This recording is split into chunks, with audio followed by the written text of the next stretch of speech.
Hello, everyone. Welcome to this beautiful day. We have just an exciting day planned for you guys. Of course, we have the infamous David Adair. Commander Adair is here, the amazing rocket specialist scientist. Amongst other things, he does so many amazing things that we're working on, which we'll get into. And of course, JP Missions.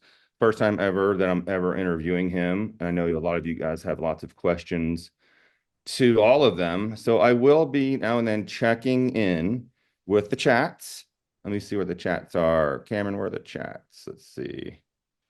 I see. I don't see the chat. Okay, webinar chat. Okay. I don't see. I hear you beeping, David. Let me know if you need to take care of that. Um, it must be out there with you. It's not in here with me. Sure. Okay. Do you want to go grab that real quick before we go? Sure. Yeah. Okay. I'll keep him busy, of course. So Mhm. yeah, so we're going to be talking a lot about some of the uh, disclosure of medical devices, of course, and we are going to touch on med beds with JP and myself.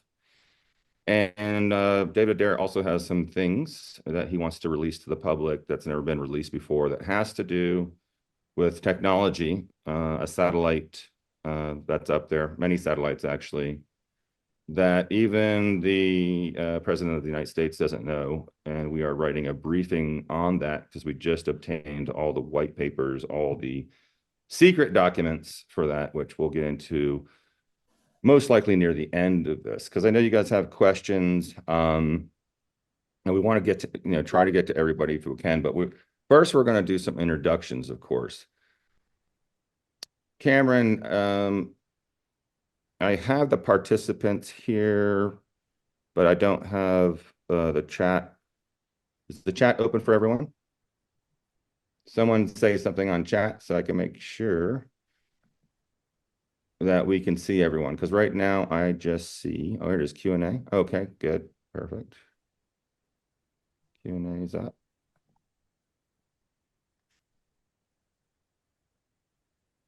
Okay.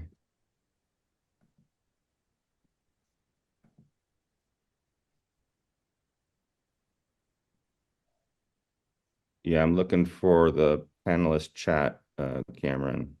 Let's see if you can get that up.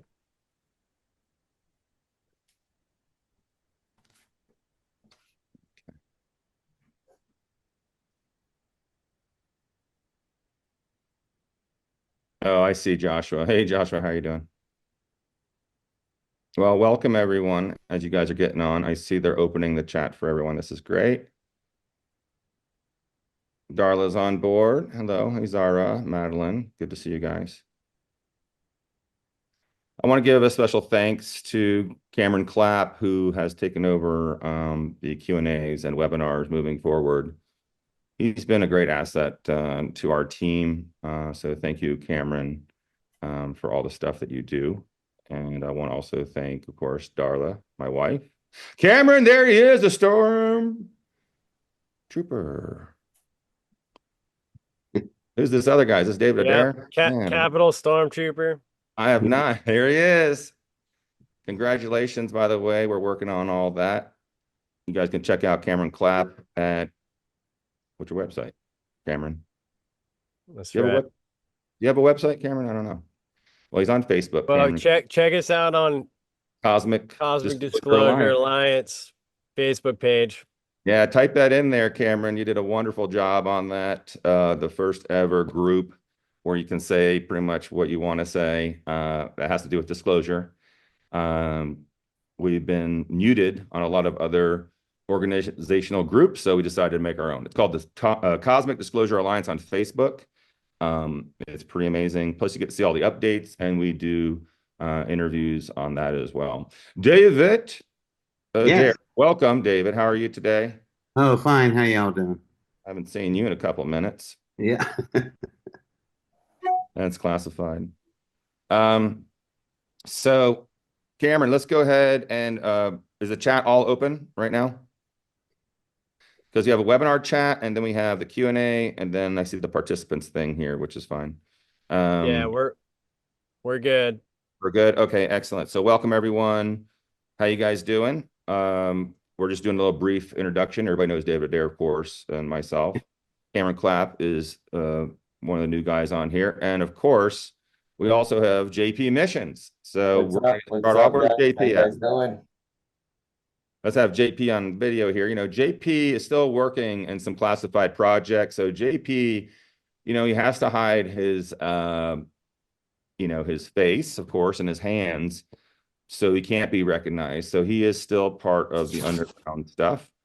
He wears a special helmet here he can talk to, so you can't see any facial features. That's smart because any picture you can take of someone online, you can run it through a face database, and anyone can be found with the governments. So, you know, I understand how that is. When I first came out, we had to be very careful a year before I came out because I was releasing too much information.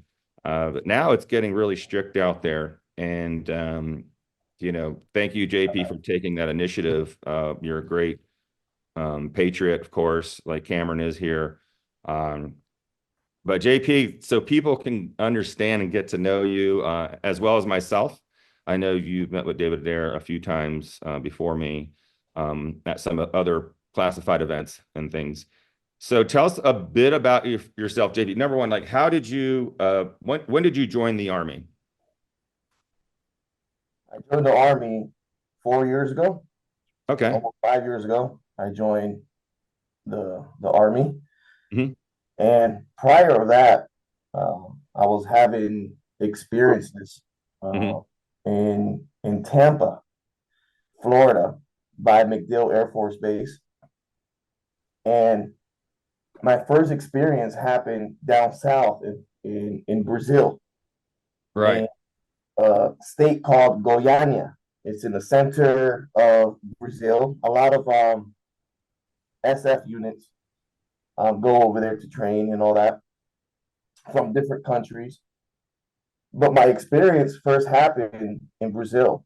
Tell us a little bit about that. Okay, sure. I went to visit my wife. She has a father over there that owns hotels and all that. So he took us to a farm.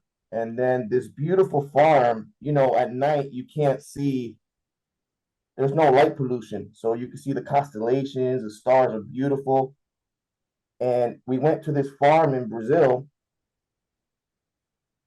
And at 3 o'clock in the morning, I saw a flash of light outside. And I woke up and I'm like, what the heck is that? So I started walking outside and I was barefooted. And I look into the distance and I see something that is flashing the size of a minivan, you know, and I start walking to it. And then when I get close to it, all my hairs starts going up. I start feeling a metallic taste in my tongue, like if it was like a type of radiation or blood or something. I don't know what happens to the body when you approach these ships, but your pores, they open and everything in your body changes because of the frequency that this ship gives. And I put my hand on the ship. I closed my eyes, I opened my eyes, and I ended up back to the bed where I first woke up. And you can see my footprints coming back. And my footprints, because of the dirt, is red. You can see my footprints coming back. And I never gave it thought and all that. And I came back to the States, to Tampa, Florida. And I started getting downloads. So I started getting downloads with different technologies that I was building. And my house got ransacked. I was dealing with people from the military, from MacDill Air Force Base. I know you know where that is. Oh, absolutely. I've been there many times. And then in by Oldsmar area, also Lockheed Martin, I was dealing with people there with different types of technology that, you know, they deal with skunk works and all that shit. Right. I started building technology with USF, PhD doctors and all that. What kind of technologies can you share with us that they were introducing you to And the second question I have is, at that point, did you know where the downloads were coming? Go ahead.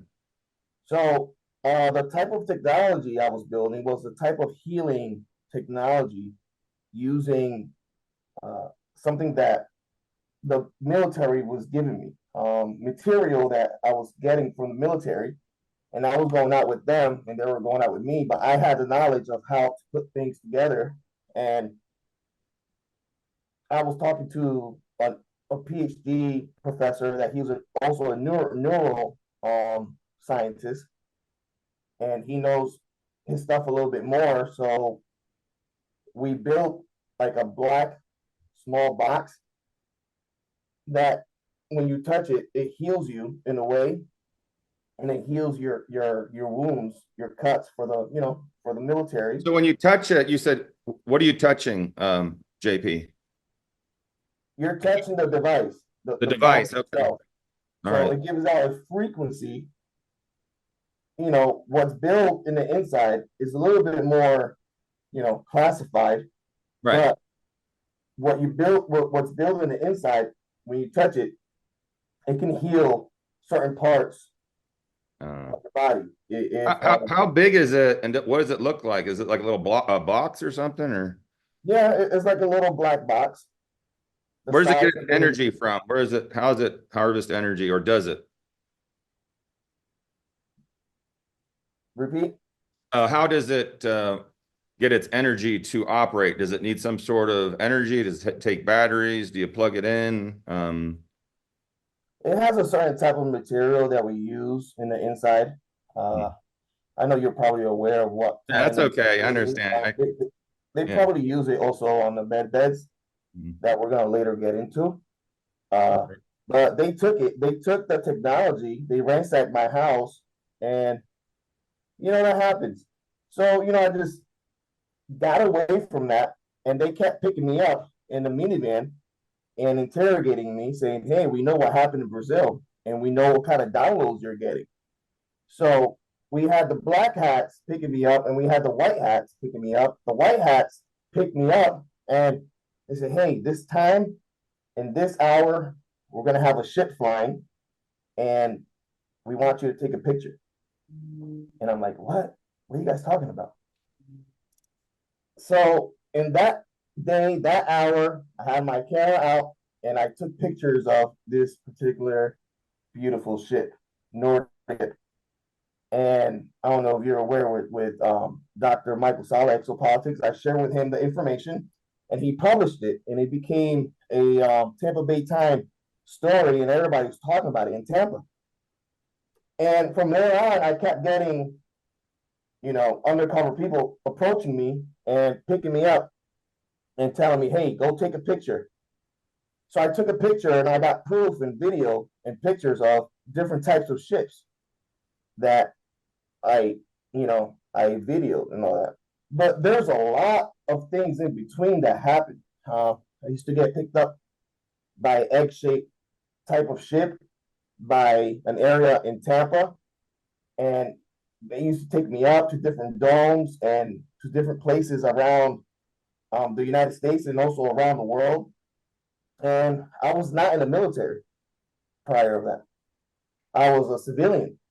But because of my experience, what I had in Brazil, I had more contact with people than regular people. I'm sorry if my vocabulary is poor, but my first language is Spanish, second is Portuguese, and my third one is English. Yeah, no worries. You're doing great. We can hear you fine. Your English is fine. Well, that's fascinating. Was that before you? That was before you went into the Army, correct? Before I went to the Army, all this Yeah. was happening with me, and I was recording every situation that was happening with me. Right. And then you decided, what was the deciding factor? Because I've heard a couple of things that you were explaining. Well, I knew the only way for me to be part of something bigger than this was probably to get into the military. Tell me how that unfolded and why you chose that. So the guy that used to like handle me, he told me, hey, you're gonna have to join the Mhm. military. And then I ended up doing a 91 Juliet. That is what is a quartermaster chemical repairist, but we deal with, aspens, converting any kind of drinking water, any kind of water to drinking water. But I also dealt with other areas in the military. When you enter into the military, they teach you how to do not just your MOS, but That's other right. jobs as well. So Indeed. Yeah. they measure your knowledge on different things and what you're good at to train other soldiers when they get in. So when I got into the military, I went into a soft unit. I can't say the location, but I know you probably have an idea where it is. It's probably one of the biggest. I can tell you this: it's probably one of the biggest Air Force base in the United States of America. So we started doing a lot of different types of missions Right. that were connected to my experiences. And I started interacting with Nordic extraterrestrials in the military. Mhm. We started going to these beautiful arcs in the Atlantic, and the Navy was really aware of that. And they used to take us to these arcs These and arcs, you're saying the word arcs, correct? word arcs, yeah. Yeah, arcs. And in what capacity were you being utilized with the Nordics and the military classified mission there? Which, whatever you can talk about, of course. We talked about some other things earlier, but what can you share of, that what capacity were you working with them? Because you're going to see these arcs for a reason, which you're probably going to lead up to, because I think they wanted you to see it. Yeah, they wanted me to see it and to bring this information to the public to make them understand that yes, we do have these Nordics and we do have these interdimensional beings and also these entities that interact with us in the military.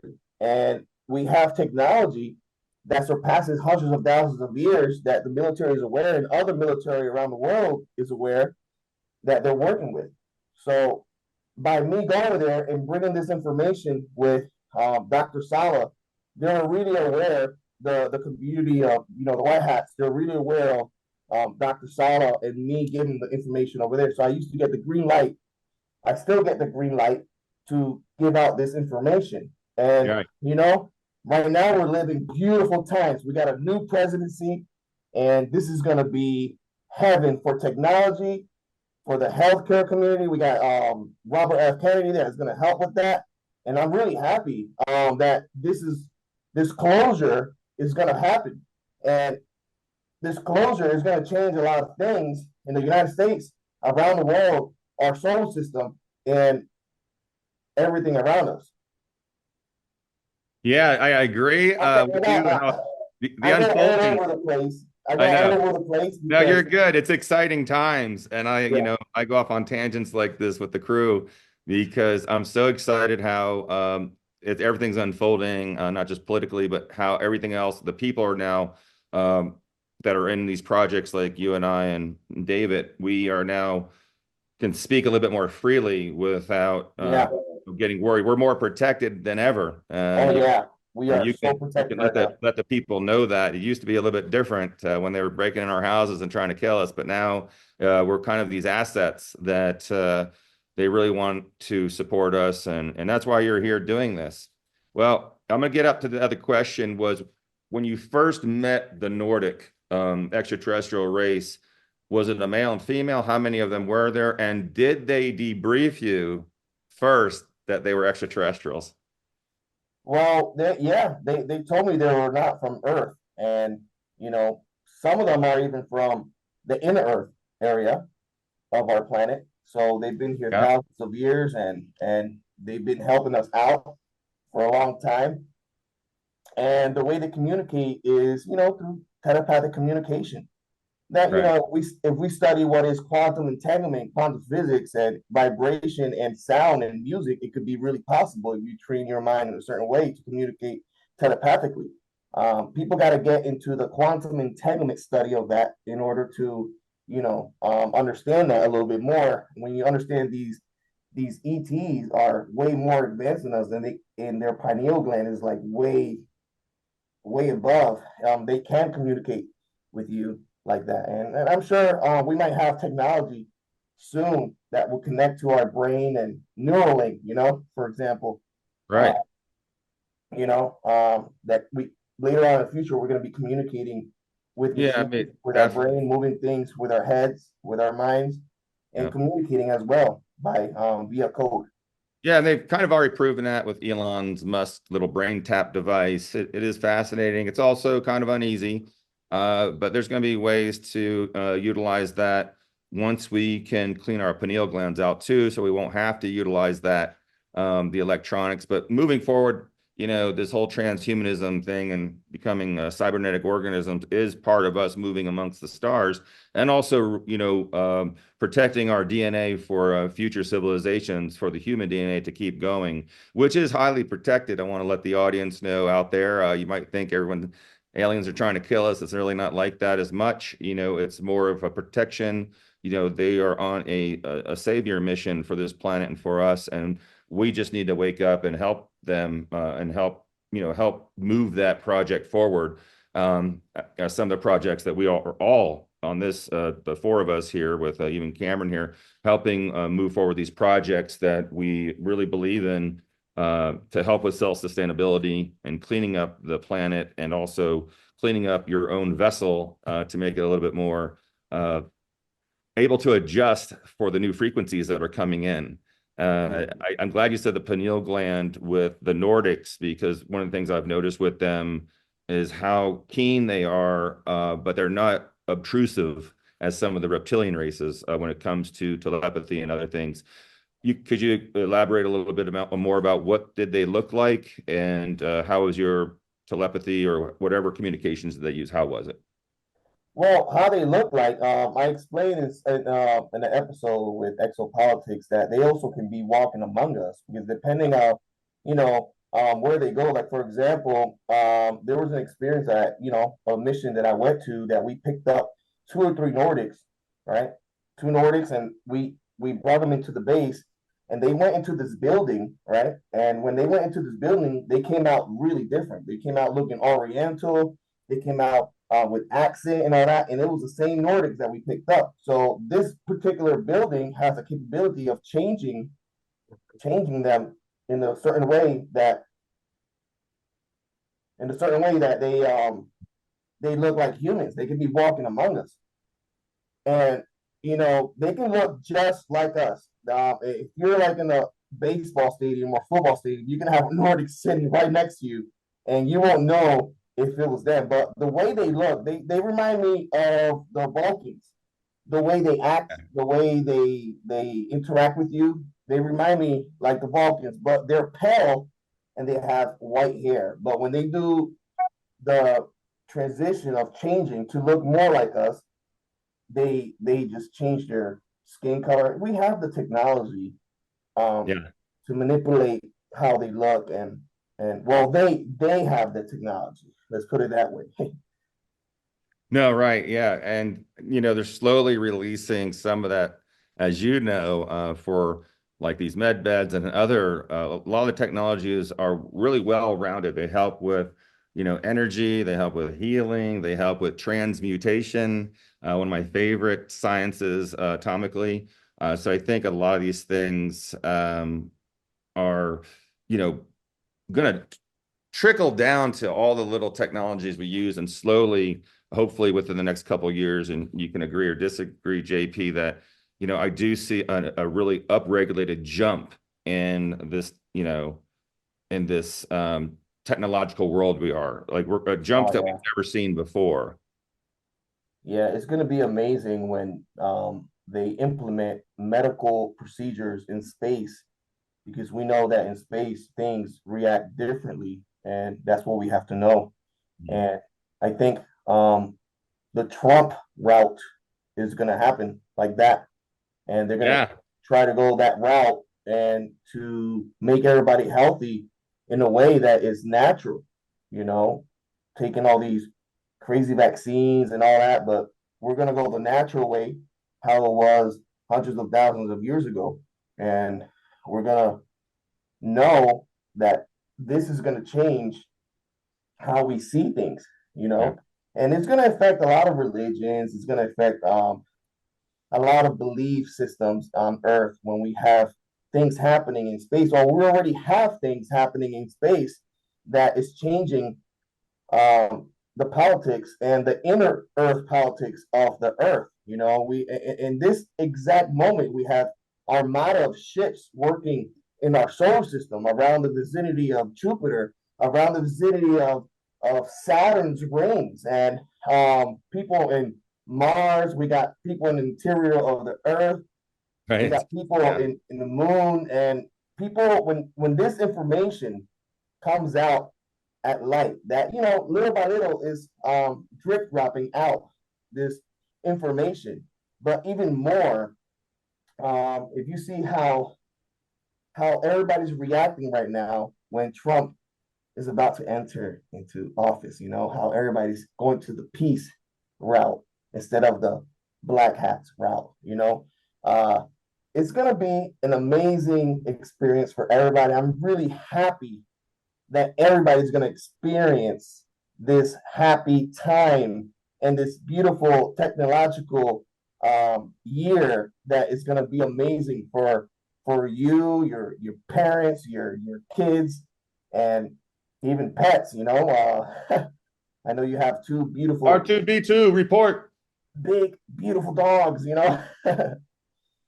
But yeah, to get into the that's interesting. I mean, I think I see it, I feel it. You know, we both get debriefed pretty much daily on it's all positive now. It used to be, oh, this and that. Now it's like, it's kind of like the brakes were taken off of the sports car. Now you take the governor off and you can go as fast as you want. That's safe and effective for you to accomplish the mission. And that was what they told me, which was, you know, pretty much balls to the wall. I can go and start inventing things. David Adair and I are working on a lot of amazing projects and technologies for self-sustainability. You know, we're working on this amazing clinic and community clinic that we're working on, experimental prototype community clinic of the future. It's called Epcot. So there's all these cool things that are, you know, unleashing and breaking the bonds of, you know, even one of my favorite things is, you know, I have a lot of patents that are being held by the National Security Agency that I developed while I was in the military. And, you know, there's going to be a lot of release of not just mine, but, you know, hundreds and thousands of other Emerys that are out there that had developed beautiful things. But when you do that in the military as an active duty service member, you know, they own everything. And you don't get anything for that. It's not that I want anything for that. I want that technology to be out there because it helps heal the planet. It helps heal the humans here on the planet. And it allows us to also get educated in a new science that they've been suppressing for over 100 years now, like Tesla and Stubblefield energies. The Rife machine frequencies and, you know, scalar, you know, all my devices here, like the scans we do are radionics and scalar photometry, along with cosmotic energy, skenar energy, ENS energies. So it's a plethora of a group of different things we're attacking that everyone will be able to have these healing modalities. And Trump wants this. He told me that they want to have everyone to have these devices in their homes, and he does not want any United States citizen to have to pay for medical, which it's easily can be done. And, you know, even David Adair and I wrote up many papers on, you know, how that can be done, such as, you know, with the energy crisis and things like that. But most importantly, everyone will become their own kind of physician. We're training people right now for one of our spacecrafts, and everyone on there is getting trained in first aid. Everyone's getting trained on how to fly it. Everyone's getting trained to work at any part of that craft. And I got that idea from the Navy when I was working on some of the aircraft carriers and submarines out there, and rotating through those and seeing how that dynamic work really was, that, everyone there, they all had their specific duties, but they could break that duty. Like you were just talking about earlier, JP, and I love that. I mean, I don't know how many freaking credentials I got and how many certificates of training I have and all the stuff from the military, because you get so well-rounded to work in all these different compartments.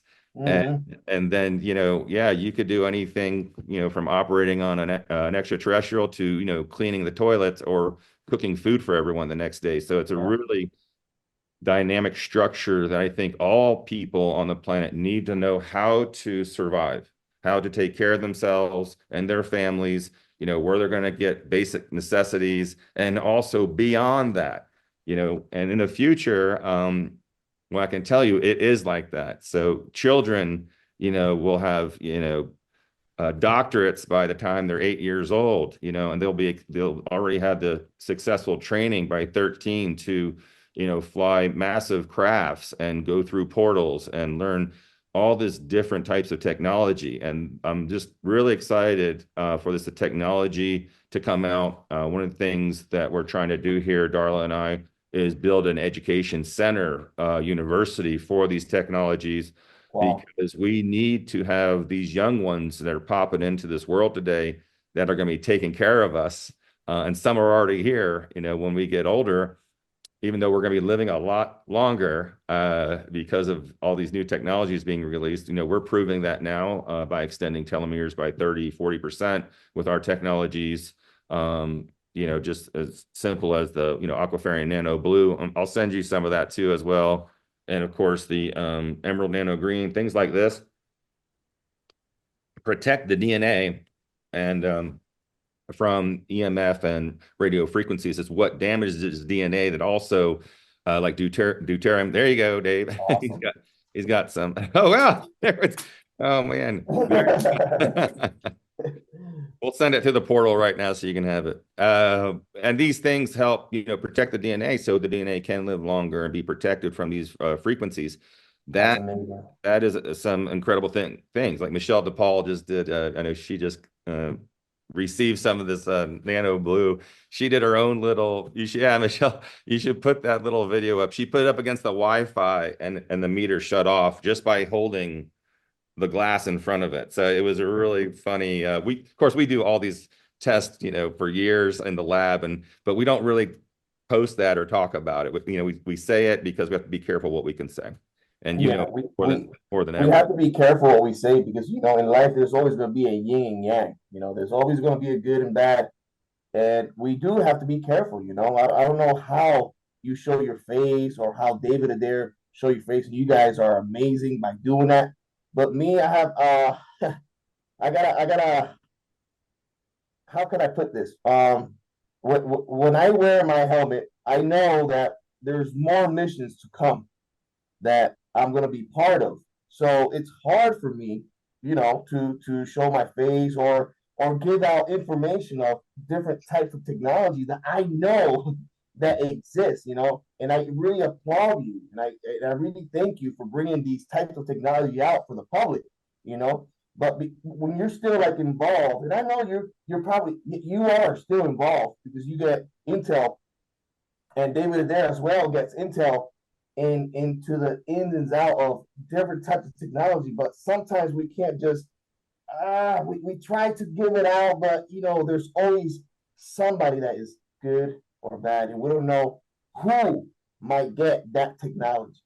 That's the thing that we have to be worried about. What happened to the atomic bomb, how Nevada, and then everybody else started getting, and then the Cuban freaking missile crisis happened, and imagine what would happen if we have teleportation technology coming out today, if that's in the wrong hands. So we have to be careful. I know a lot of people want these types of technologies to come out. They want these types of, good health things to come out, but it's a battle that it's so hard to explain to people that probably don't understand the interior part of the DoD or the politics and other countries' politics and military. So we have to be careful who has these types of technology, because we need to have this technology in the right hands and somebody that has only the only key to operate these technologies. Because if we have more than one key, it's going to be a shit show. Right, right. No, exactly. People get on my case because, we're trying to figure out a way to mass produce, one of our scanning treatment systems, as you know very well, is used in a lot of your med beds and stuff. And those devices that I have developed that are now being used in the classified projects, the thing is, to get that to the public, there's got to be protection put in place, because these devices not only can cure you, but they can also kill you. Yeah. So like you were just saying, and I totally support what you're saying, how hard it is as an inventor and engineer to create things, even though I just not recently created the first over Unity device that I gifted to Taurus Tech and Nassim many years ago, probably 6 years ago or so. And now that they have it, and you congratulated me, and at the same time, it's like, now what do we do? Yeah, and it's one of these things that even over Unity free energy devices can be utilized as a weapon. And just like you're talking about portal technology, that is a super dangerous and time travel, very dangerous Oh yeah. things you're working on. People are trying to build these things and they don't know what they're messing with, because a lot of these devices were built and halfway built, not just me. There's many people have done it. Just because I came forward first in the first in 100 years since Tesla and Stubblefield to do it, there's a reason that it's been suppressed. There's still other ways, and I tell the governments around the world, and of course the Department of Energy, I said, just like you have a nuclear power plant that is highly protected, shut that down and put this unit in and still keep the grid, still charge an extra 10 cents. At least we clean up the planet from this pollution and from burying all this horrible radioactive material.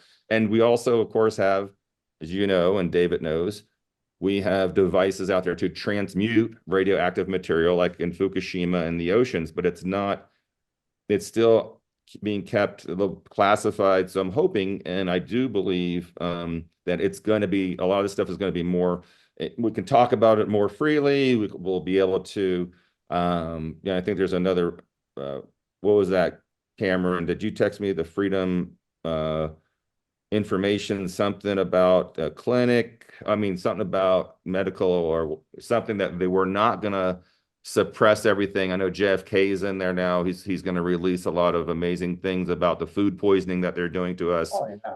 And all the horrible things that we are so suppressed. And that's some of the reasons why I developed some of my technologies. Yeah, it's called Policies for the People. Policies for the People. It's a direct link that can go straight to policies from the people. So people can go in there and they can actually create new policy, and it's a back channel directly to our technically our leaders of the United States of America. Right. Yeah, so these things are helpful to get for engineers and people like myself, that we have these amazing supplements. We can't make too many claims about it, but they definitely, everyone knows they work and they've been tested by the government. So these things are going to be able to be, everyone's going to be able to have it, and it's going to be very affordable. These policies from the people allow people to come forward, expose some of the technologies they have, and be allowed to create this in a safe and effective way. If it gets approved, there still has to be some security in jurisdictions, like JP was talking about. You can't just start making stuff in your garage and think you're going to be okay. You can end up dead, just like when the Bedini brothers were helping me. They both died the same day, helping me, and no one talks about it. It's really bizarre. That goes for many other inventors that have to do with energy.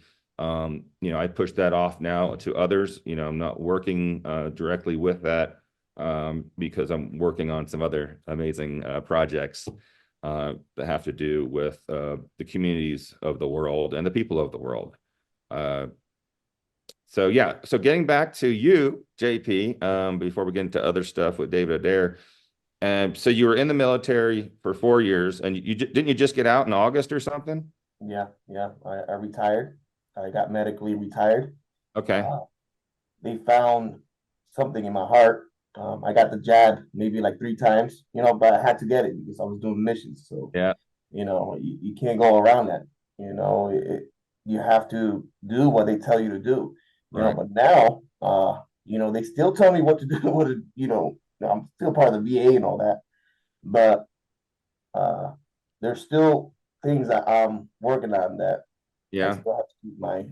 So are you still because we have devices here that remove the spike protein in 2 days that we can, if you come, we'll put you on. Yeah, I'm down. Eliminate it. Poor David Adair, he's been jabbed like 5 or 6 times. And, he went to the hospital, had, 5 or 6 heart attacks last December, this time of year. And we had to eliminate those spike proteins that were building up in his blood. So, Darla put him on our system, and then we have an additional system that uses radio frequency to eliminate all those spike proteins. And even if you have got the jab, it can be removed. That technology is out there like we have. And of course, JP is part of a more clandestine kind of medical thing that's going on to help his body heal, which, we can get into very soon. The next question I would have, JP, is you told me that, well, the black hats were there at the beginning of your service. And then towards the end, like for me, I was like, I'm done because I need to exit now. And if I don't exit now, I'm there for life kind of thing. Yeah. I wanted to create my own stuff, and which I did successfully with my many patents, of course, in regenerative medicine. So did you make that decision like towards the end? You're saying, okay, maybe, or did it already switch? Did the white hats already start helping you in active, or that didn't happen until after you got out? Yeah, the white hat started like talking to me, and my handler, he was saying, "Hey, it's time. It's tough. The decision's gonna be tough, but we got you covered. We might still call you up for different missions." Right. And I even got an offer to join the Navy over there in NASA in Mississippi because I worked there for a little bit, working on different types of ships and things that I can't talk about right now, but you know what I'm talking about. Yeah. Yeah. Well, I know why you're at MacDill Air Force Base a lot too. Yeah. So these ships is there anything you can elaborate? Are you talking about the alien reproduction vehicles like the TR-3B? Like, how'd you get introduced to, the TR-3B? Well, I usually get picked up by the TR-3Bs. So they take us in this area by this big Air Force base. I know you know which one I'm talking about. And it lands, but it doesn't touch the floor. It's like 3 feet off the floor. And you enter, and they come in different sizes. It's not just a TR-3B. There's different sizes of these triangular ships. You have massive ones. You got one size of, a school bus. 2 school bus crisscrossing. They're beautiful, amazing ships. But when you experience these things, and then you come back to like the civilian sector, and you see everybody like walking around in boxes.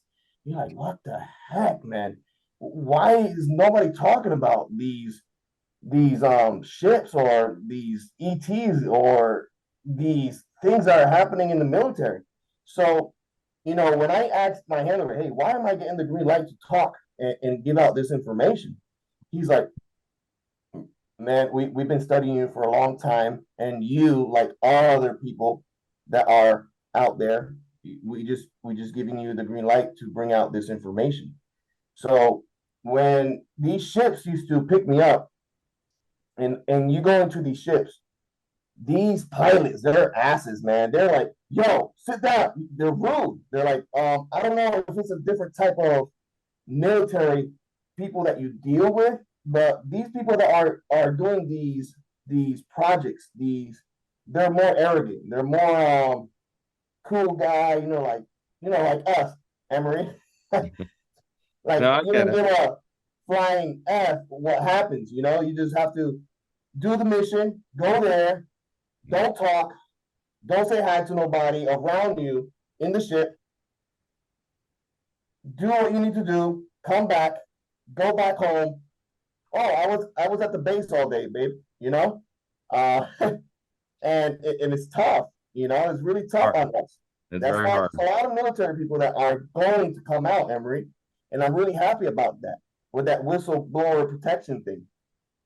You know, and that's going to happen. There's a lot of military personnel that goes through what we go through, Emery and David Adair, and it's going to be a time that all these people are going to come out at once, like it's happening, like it's been happening. Yes. But because of this last administration, a lot of things could not happen that we needed to happen.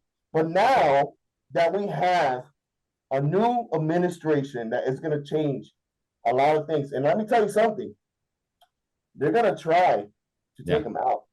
You know that, right?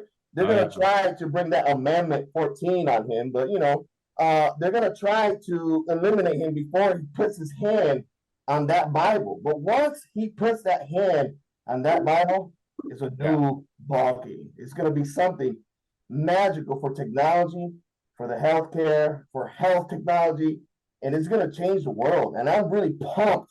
I'm really happy. You know, I don't know. I didn't like to get into the politics part of things, but we needed this to happen in order to certain things happen. I don't know if you remember in the first administration, he let go this information about letting go all these patents. And Trump said, like, all these patents are going to come out. But then when the Biden and Harris, all that just got blocked. I kiboshed it. They kiboshed that. Yeah, I mean, we were working with Trump's people, and Trump met him 6 or 7 times, and he really wanted us to start this amazing, you know, instead of having the VA Medical Center, 500,000 veterans die each year waiting to be seen. And I was one of them 2 Septembers ago, or last September. No, was it last September, Darla? I forget. Anyway, what happened was people get on, maybe they get cancer or something happens and they have to wait to be seen or get therapy. And that could take 6 months, 9 months, and you only have 2 weeks to live like me. So these things, and he knew about this. And he was getting ready towards the end of, you know, his last year there to go ahead, and the money was allocated, and it was about building. I was going to build a huge facility out here in Las Vegas, larger than any other VA. And we were under our own jurisdiction, and we take all veterans for the first 2 years, all veterans that could not get seen, and we are able to use, we're not governed by the FDA, so we can use all of our frequency stuff, all of our pods, you know, medical pods, all of our, you know, our soaking capsules, you know, all these different modalities, which also include, you know, nutrition and education on how to, you know, cure and heal your body to the 500,000 veterans. It was all covered by the government. Of course, Biden came in, he fired all of Trump's advisors that were helping me, all of them, not just one was left. Unbelievable. And kiboshed the program, said veterans don't need that. Of course, he's not big on us. He likes to kill us. And it was just a big stake in our hearts because, you know, we've been working on this for, you know, 8 years, and then he came in. So Darla and I had to start back over and reconnect with a lot of his other people that he's bringing back. And, you know, it's just great to know that, you know, he has that affinity to help people, to get people. And after the 2 years, he says, then we're going to do it for the United States citizens. So that was the demo for 2 years to do this big hospital here, that we don't have to follow FDA, anything, drug laws, no, nothing. And because this was specifically for utilizing devices and medical units that were not approved. But since, you know, these people are going to be dead anyway, waiting to be seen, let's go and try something different. And, you know, we do get a lot of patients in the civilian world right now that write into us on our website that they have tried every type of modern, you know, modality of medicine and nothing works. So we do get the worst of the worst cases of all sorts of diseases and cancers, which we're very successful with. The only thing is it's not covered by insurance. So it's so expensive to do these things, and it's very time consuming, and we keep training what we call co-pilots, and a pilot like Darla and I will hook you up to a machine, these frequency devices like you experience in the med bed, and as it scans you, we're flying around in your body, finding out what amoeba is this, or what parasite, bacteria, fungus, mold is causing these cancer cells, or causing the joints to disintegrate.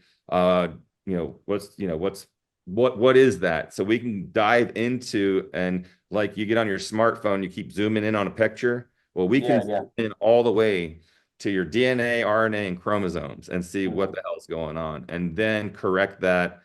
And that's why we're really big on these supplements, because it protects the DNA. It's not like your whole body is protected. It's the DNA and the cells that are protected, and supercharging the mitochondria so the body can heal itself naturally.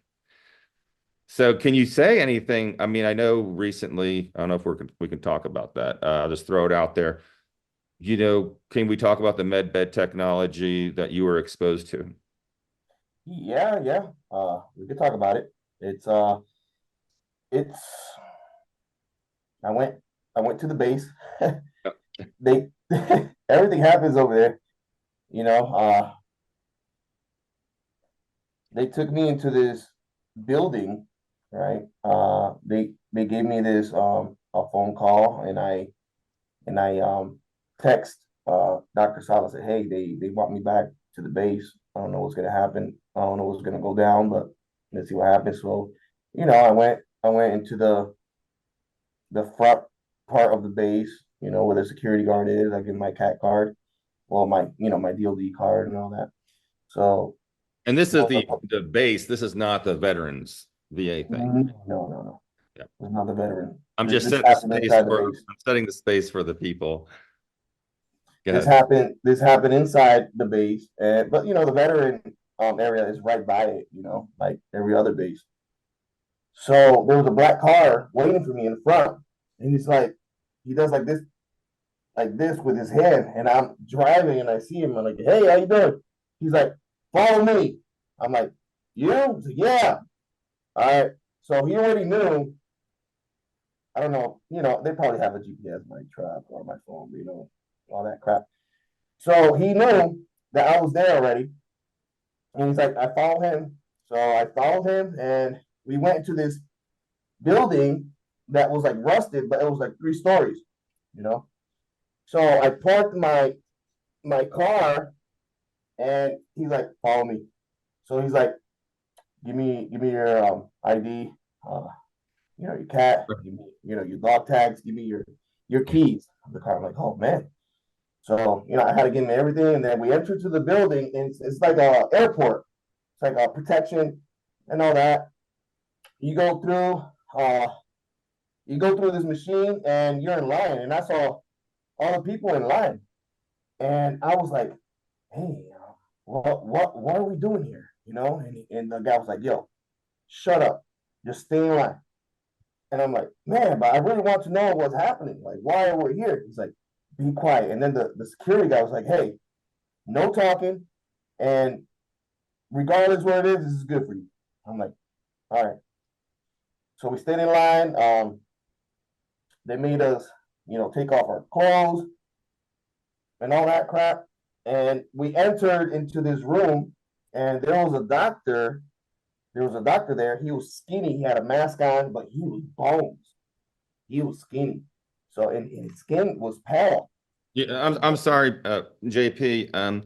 To correct you, that was an alleged physician. Okay. Alleged physician. And thanks for laughing at my nerdy jokes. So the alleged physician, he told me, sit down.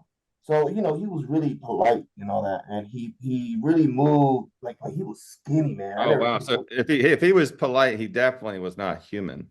Yeah, I think he was not human. But, people, you know. I'm just So I'm just kidding. I try to make everyone laugh a little bit. I think I got David Adair to crack a smile. so this ET or physician or whatever told me to sit down, and he started taking blood out. And then he started taking so much freaking blood of me that I was starting to faint. Hey, I'm blacking out. So the lady that was there, she was taking out blood, and I was, I was drained. My whole body turned pale, and I think I blacked out. I think they put me in a wheelchair, and when I opened my eyes, I was in this med bed, this beautiful marble looking med Yeah. bed, Yeah, and explain. I love how you do this. Could you set the stage for the audience here? How big was it? What it looked like? What color was it? Was it, glowing? And like, because you just kind of woke up in this thing and you're like, what? so it was beautiful. It looked like a capsule. It looked like a marble-ish color. It looks new. Like the whole building inside was like new, and you can see other med beds down in the way. But the way they were calling me one by one, they were calling people one by one prior of when they were taking out my blood. They were calling people one by one. So all those people that went before me, they were already in beds, but they were not coming out. I'm like, oh man, I think they're gonna kill me. I'm not gonna come out of here. So all things come out to your brains, and you start like, man, I know too much, and they're gonna get rid of me, and that's it. I'm done. And they put me to this beautiful bed, and it's like a gel substance that your body. I think the reason it has gel is for the electricity or vibration to connect more with your body. So I started like I could not move. I could not move nothing in my body. It locks you in the bed. The only thing you can move is your eyeball. Yeah. So you feel a sensation in the areas that are affected or injured. So you feel like a vibration in the bottom part of your feet. I felt a vibration in the right part of my knee, and I was feeling like electricity pulses and all that. And they have it has the capability of healing you depending of who controls the med bed. It has different levels of healing. So depending on what you need, that's what they put on the system to heal you. So it does have the capability of healing you completely or killing you, depending what they put on, the computer system that connects to the med beds. And I think they also use like a type of quantum technology that connects the med beds to something else. I don't know if it's a artificial intelligence or something that knows and calculates faster than what a human does, and knows everything that comes out from your blood. So the reason they take your blood out is to measure probably 20 years of ancestors, and because DNA, blood is memory of your past people that live before you. So it has a capability of healing and blocking the DNA that creates diseases for the future. Like, say, if you want to have a baby, that baby won't have a disease that your grandma or your great grandma had or great grandpa had, because they lock it with this bed. I don't know if you understand. Yeah, no, absolutely. I can concur what JP is saying. All the new med beds now are way more advanced than 3D printing that I talked about 10 years ago, that they had 30 years ago. So, it's fun to talk about the 3D printing stuff, but now when you reprogram the DNA and everything, RNA and stuff, what happens is you're also filling in the gaps of the strand and everything that's in there to basically regenerate itself. So you're reprogramming the DNA and taking out all the stuff that was hereditary and making it clean. So you can't be susceptible to that again And it's not the same thing as getting a booster shot, or you want to get sick one time so you don't get sick again. Because of the whole system is reprogrammed, you're going to be to everything that you ever had or any disease on this planet. I have to say that what they're doing, you won't be susceptible to. So you won't get a cold or a virus or anything like that, because there are good viruses and bacteria out there, as you know. But for the most part, these devices, when they scan you and stop and they treat, I was privy to one just recently in Oregon, and it was an incredible, amazing device that we're hoping to get out here within 6 months for the public. So that'll be something. Make sure you keep abroad of that stuff. You can sign up under the newsletter that Cameron's created on emerysmith.co, and just throwing that out there. So these are actually correcting, like he said, the DNA. And believe it or not, when you correct DNA, even if you had a broken shoulder or an infarct in your heart, an MI with some damaged muscle tissue, it will go ahead, and these signals that it gives off and allows these chemoattractants, these chemotactic agents, they're called chemotactic agents. These chemicals start to communicate, allows the cells to communicate much faster, and allows the body to find out where it needs to be corrected. And at the same time, he's getting a boost of his cellular activity and the DNA to protect him from things like, 5G, 6G, and other, poisons that are out there, or, contaminants that he's been exposed to during his missions, like David Adair and I have been exposed to in our combat missions and things like that. So we have to really, look at the patient as a whole when we're doing these scans, because our scans pick up all that stuff. And then with, the device he went through, it corrects it. So, Awesome. I go in as a soldier. I don't know as much detail as you, because, that was your MOS. That was your type of job, When I go to these places, I don't know what the heck to expect, I do what they tell me to do. Well, aren't they asking you, like, why are they picking you, JP? What's so special about you? Well, it's a generational thing. My dad had an experience in Puerto Rico. There you go.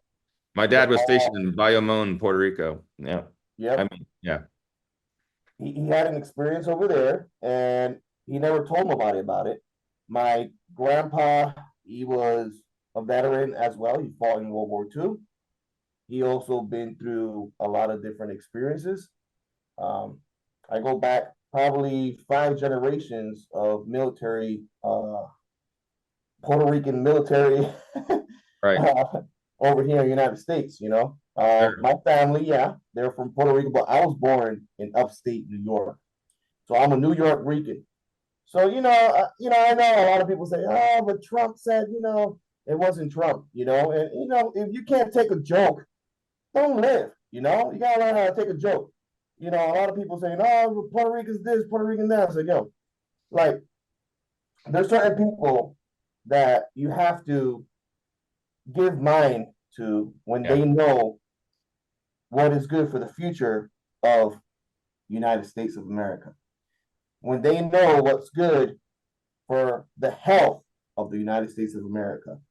When they know what's good for the war or space travel or secret space programs and connecting with the inner earth in the United States of America.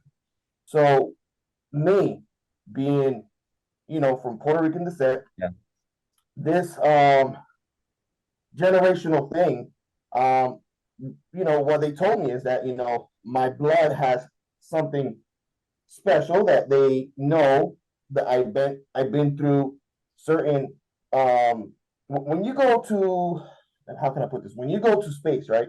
Or you go to certain places, your DNA picks up the vibration of each planet, right? Each planet has a certain vibration. Each planet, Mars has a certain vibration, the moon has a certain vibration, Jupiter has a certain vibration. So you pick up the energy of all that in your body, because everything is vibration. If you study what is vibration, that study is so beautiful, Emery. about vibration and about sound and Yes. frequency that if people get into it a little bit more, it will unlock technologies that you can't comprehend ever existed. Yeah. And your body and certain kind of metals like gold or platinum, they still carry that type of energy, your blood and your body. So they noticed that in my body, I carry a certain frequency that was different. And they said this certain frequency can activate certain things that they needed activated. And it's not only me, there's more people like me out there, Oh, like sure. you, like David Adair, and these people are going to come out in chunks and in masses. Yeah. And that's why I am chosen to go to these missions. And it's not only me. When I go, there's like 20 or 30 people doing the same thing, Yeah. but Yeah, me, I was going to ask you about, because you always said we get beamed up, or we jump in the TR3B, or we're getting, analyzed. And I'm really happy they're taking care of you, even though they don't tell you what they're doing, as far as you're getting the best medical treatment, that's possible out there. I think that's a good sign that they want you around for a while. yeah, oh, thanks. One of the Yeah. questions from Jennifer said, are men and women going on these missions, or is it just men? Or There's men and women going to these missions. Yeah, but because they're wearing certain clothes, you can't tell if there's a female or a male. But when they talk, you could tell when they're a female or a male. But I know women's have breasts, but the way the type of clothes that we wear, the uniform, it doesn't. You can't see that. So everybody looks kind of the same, Sure. and everybody's wearing like these types of helmets. It looks really similar to this, but a little bit more high tech and technologies and the screens and all that. Uh, so yeah, there's women and men going through Okay. these experiences.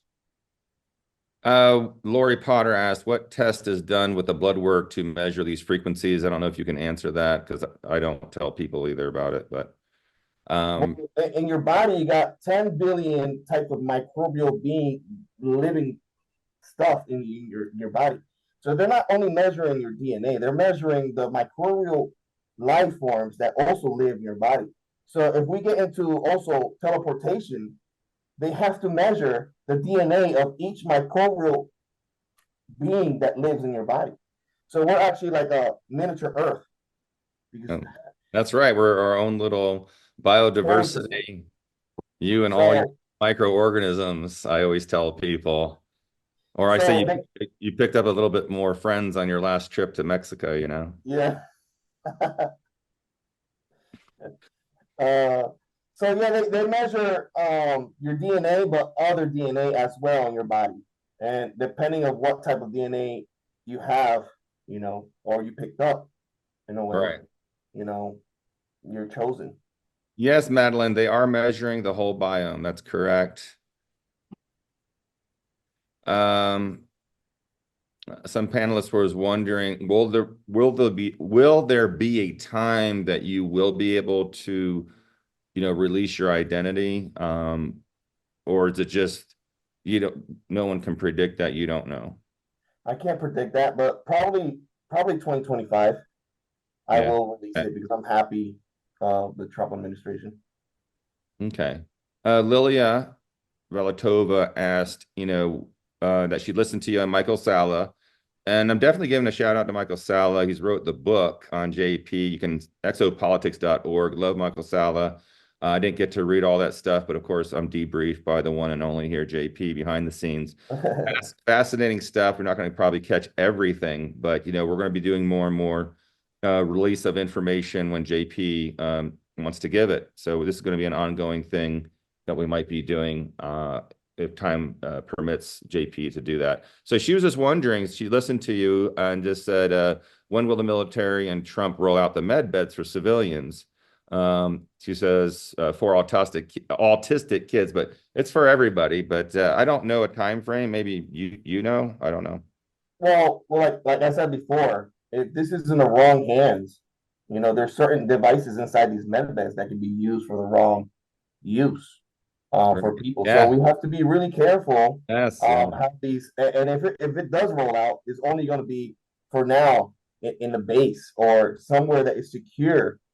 It's not going to be like in hospitals, but it will be for everybody. Not just veterans or not just people in the military. Depending, I think it depends on the situation that you go through in life that they choose Right. but there's no time frame because they're worried about what hands people might have these technologies. Right. Couple Lori, more questions. There's a couple more questions in regard to the med beds. And so these med beds, incredible technology. Now, do you know for a fact if they need 0 point to run a med bed, 0 point energy? Like the same way we have gasoline cars and electric cars, there's different types of med beds that is rolling out. There's different types of technologies there's different type of light bulbs, there's different type of brands of cars. So there's gonna come out with a lot of different type of different med beds. We got a Macintosh computer and we got a Samsung computer. So there are med beds that work off the Earth's energy and magnetosphere. There are med beds that work off cosmic energy through the universe that we have special ways to harvest that energy. And then there are med beds that you plug into the wall, but don't worry, David Adair made sure it was protected. Because these frequencies also can hurt you. So there's like JP said, there's a plethora of many different med beds. It's not just one med bed, one corporation, one extraterrestrial race, one human race that has one one med bed. It's a conglomerate of many different societies, organizations, corporations, here on planet Earth, inner Earth, and outside of Earth that have different kinds of med beds. But there will be a type of Rolls Royce med bed. There's one that's going to surpass, different technology. But that's the one that we have to, keep tight and not let the wrong people take care of that. Yeah, there's one that we were exposed to. Many of you heard me talk about that. And what that was the Draco's reptilian race had one in Malaysia. And it looks like a giant, marble casing, granite giant egg that you go into, no wires, no hookup to anything. And it's for the elite, since the Dracos run a lot of, horrible things around the planet here.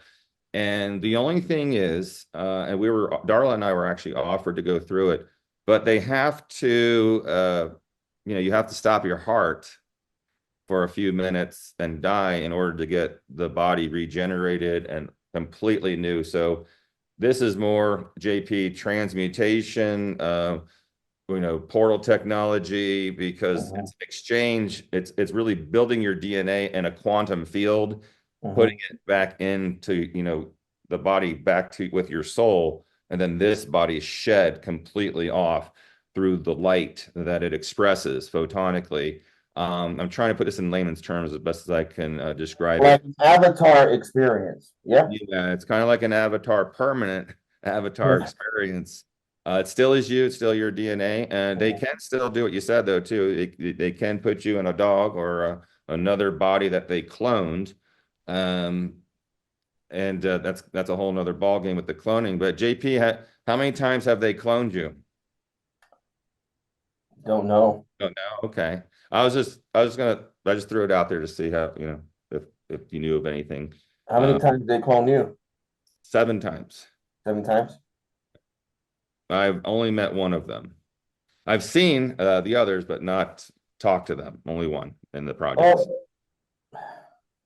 I know there's a way to separate your consciousness into other clones or something like that, but yeah. I mean, they've been doing that for quite a while, but it's not as medical as people think it is. And I think when people know that a lot of the devices that are high echelon extraterrestrial or beyond, fourth dimension, fifth dimension devices, these devices are fairly organic looking. Like you said, they're marble, they look like rocks. A lot of the devices that we have collected from extraterrestrial races might look like a stick. You might just walk by it on the trail and it's actually, a device that can cure you, heal you, or make you levitate. So these things I think are fascinating because they all involve crystalline structures, the crystals in rocks, the crystals in our DNA, all these things are drives that we utilize in all materials that we have today that are out there. And moving forward, these crystalline structures are built. Everything's pretty much built from a crystalline structure and the platonic solids and in the quantum field, in the quantum vacuum of space. So just throwing that out there. Go ahead. I heard they cloned President Carter like 38 times. Yeah, I don't know about, I've known they've done it. I just didn't have that. I don't know. I don't know about specifics. But yeah, they definitely have cloned presidents before. I'm not aware of Trump being cloned, as many people claim. But President Carter is like 100 years old right now. Jeez. The what? President Carter is like 100 years right now. Yeah, he's still going, right? Yeah. Yeah, he's still Wow. going. No, he's got the good med bed. How many times David Adair has been cloned? Oh my goodness. I mean, I can't talk for David. David's constantly being cloned by Pithlum, so Yeah. Continuous. it's an ongoing, continuing upgrade for David, that's for sure. Wow, when I first met David, I felt the energy of Pithlum. Yeah. It was a it was a funny situation the way I met David Adair. I met him for the first time and I felt his energy. And I think we locked eyes and he was like, and I was like, and something happened that the guys called me up and I had to leave. There's some type of mission that I have to do. But the little moment that I met David, I really felt his beautiful energy, his love, and I really appreciate that. Yeah, I heard about the meeting, and he said that a similar thing. Pithlum also was, of course, analyzing the situation as she does. So yeah, I mean, it's David. I know we haven't included him yet on all this stuff because he's letting us talk. And thank you, David, for being so patient with us and getting through this because there's a lot of people that have questions for David as well, and also about some of the things we're doing. I'm going to have Darla bring you up something right now. But yeah, so do you want to knock out any more of those, Cameron, or can we go to the next thing? Because let's see what we got here. Yeah, we have some more questions. Okay. Again, back to the medbed experience that you had yourself, JP. It looks like you've had quite a good positive response from your explanation. And some Lori Potter is asking if the blood work that you got is that going to be something that Emery can look at, or is there some point Emery can look at your blood from the medbed experience? I can send Emery my blood anytime he wants, but I just don't want to be cloned again. I mean, no, wait, not cloned. Again, oh man, you slipped. I told you, don't tell anyone. You got to vet that out when we replay this, Cameron. You got it. No, I understand what he's saying. Go ahead, JP.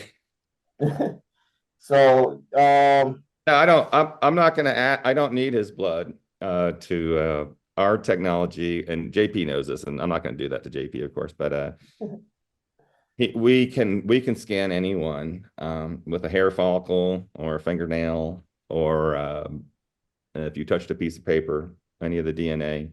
But the best way I'd like to do it is through your picture. So a current picture That's Carries a why vibration. he wears a helmet. The picture, and he knows this, and he doesn't talk about it, but I know the face, the energy of the face, gives us everything we need to know. Imagine a trillion crystals uh, reflecting light. Okay, and each crystal, uh, each thing that you see everywhere around you gives off a different frequency of light, including everything that's inside the crystal and touching that crystal. So you are, look at them, right? You are the hard drive. You are just a walking crystal of information that I can grab it, I can look at it, and I can tell you everything you want to know about your lineage, about your heritage, about the genetic DNA defects.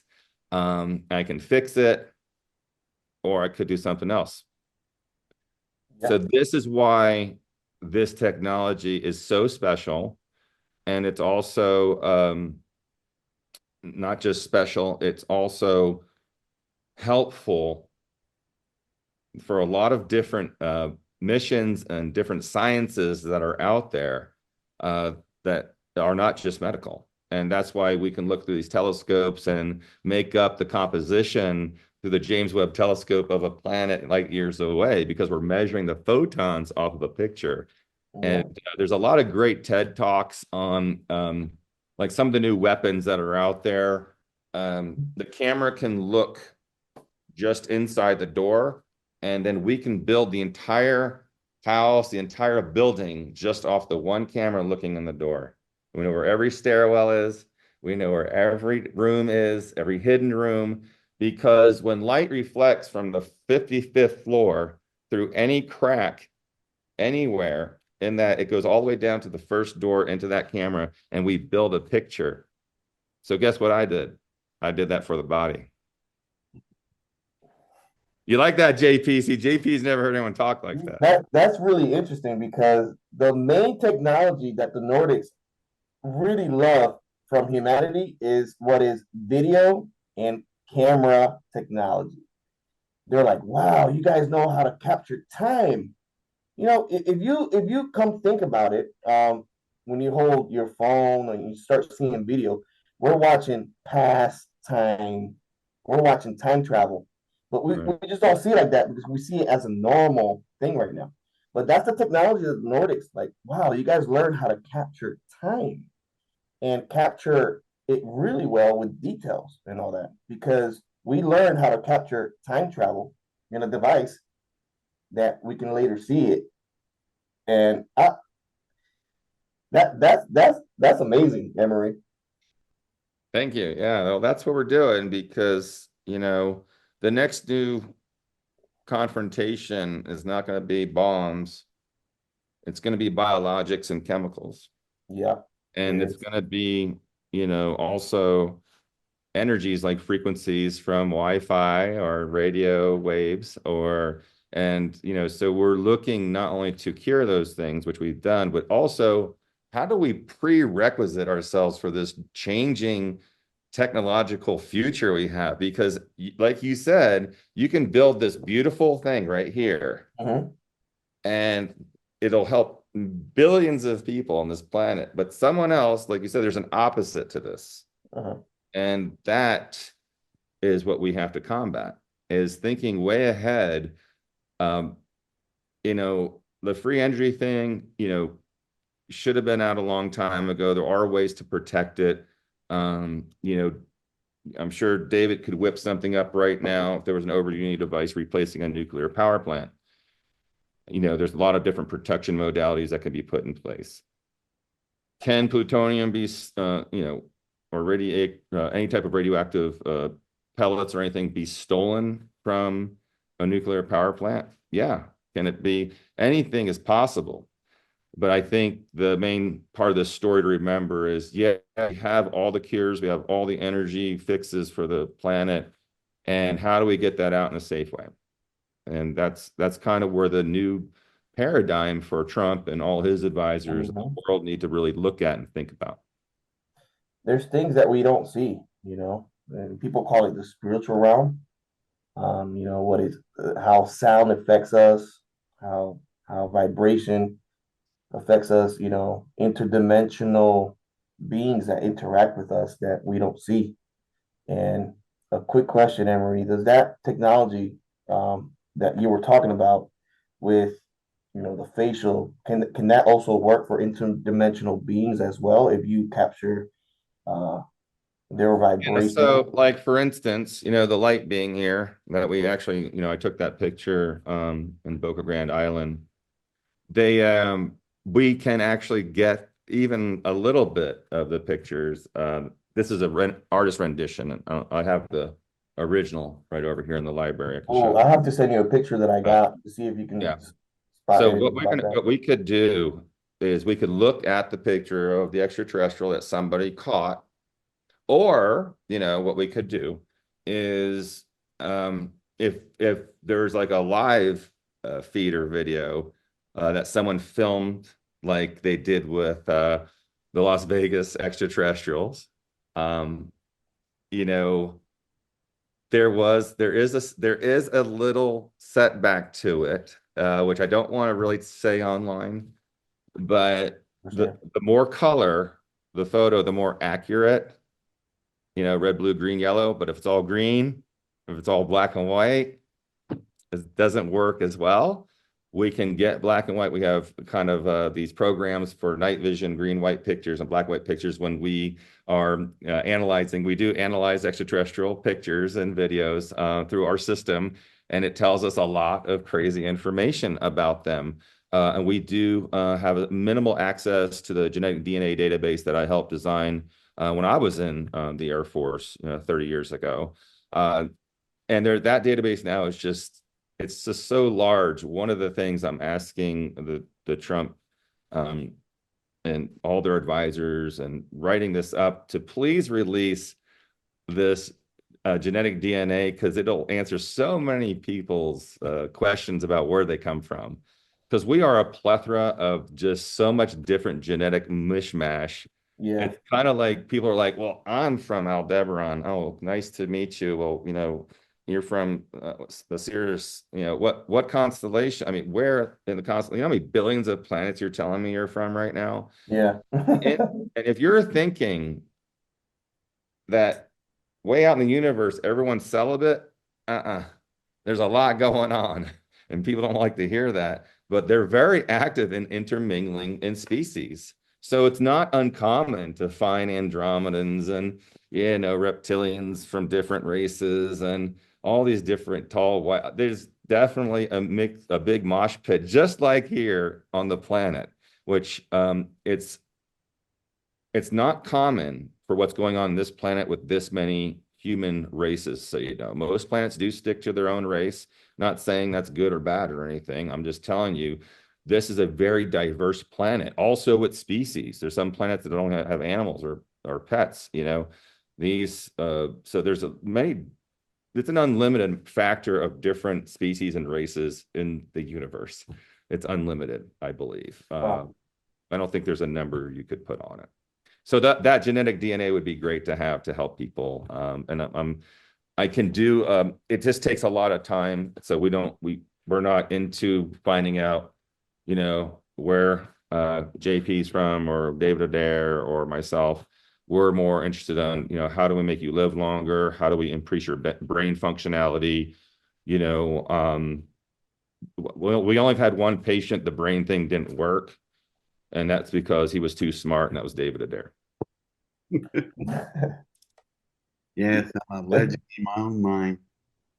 Yeah, we put him on a scan, and I remember Darla running down, grabbing me, and going, "You got to come look at this thing here." And I was like, "What's going on?" She goes, "There's something wrong with the program." I said, "There's nothing wrong with that program." I went upstairs, and there's like 2 heartbeats. There's 2 blood pressures. There's dual frequency readings. I said, "Oh, that's just Pithlin. That's no big deal." His cardiac surgeon called me when he was having his heart attacks, and he was on the table. And he was also experiencing dual, things going on in the body. And I had to enlighten him pretty quick that it's completely normal. And was actually helping him. His entity was definitely helping him survive. So, okay. Let's bring David Adair in here. He's still there. Did you get your drink? Did Yes, Darling yes, I did. It was very good. Thank you. sugar-free uptime there, of course. Yeah, there's my Cameron's favorite. Yeah, that's pretty good. Yeah, so Dave, do you have any questions for JP? Because we were talking last night, and I think it'd be cool if you had a question for him, and then we can get into the projects of what we're doing. Anybody got a question?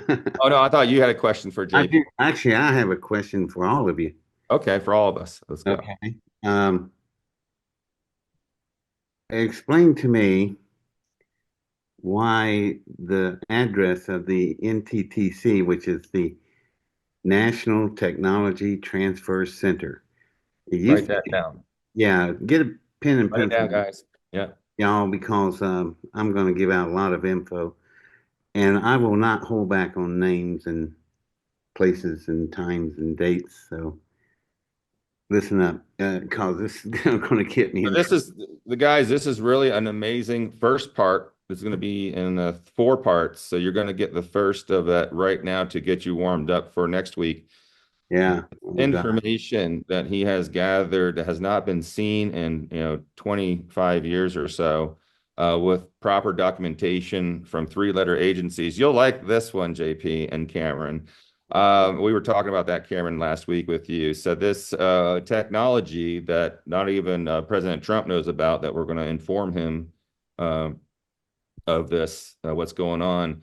So the question was, why was the NTTC put in Virginia? Yeah, its actual address is Jesuit College, Wheeling, West Virginia. I kid you not, that is its real address. And when you look it up, you will find it. It's easily to find. Be Yeah. nice if you contact them. Be nice to those people. They have had a really hard time because they have been treated like an unwanted stepchild by NASA. The NTTC belongs to NASA. It was a mandate from President John F. Kennedy. And he said back in 1964, he said, no, actually, it's further than that, 1963. He said, I'm telling NASA it must hand over its knowledge of new technologies to business and commercial enterprises. Boy, NASA hated that from the moment it started. And so they cut budget and they treated the NTTC something awful. And they were always picked on and got bad reviews, which Yeah. they're fabulous people.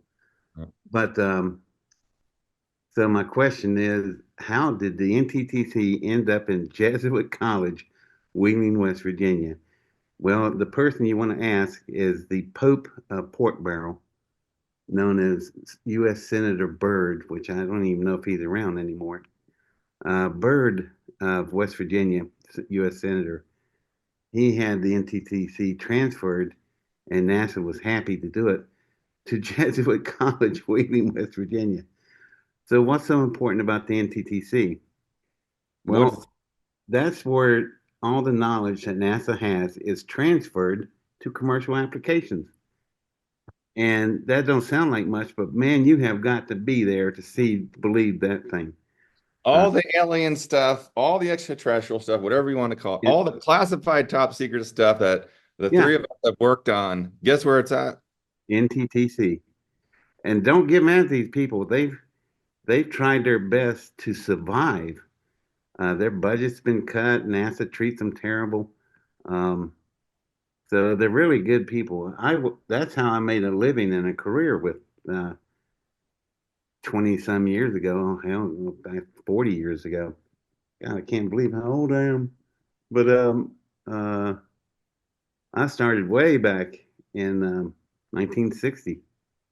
I was making money off of the NTTC. How could you make money? Well, it's very simple.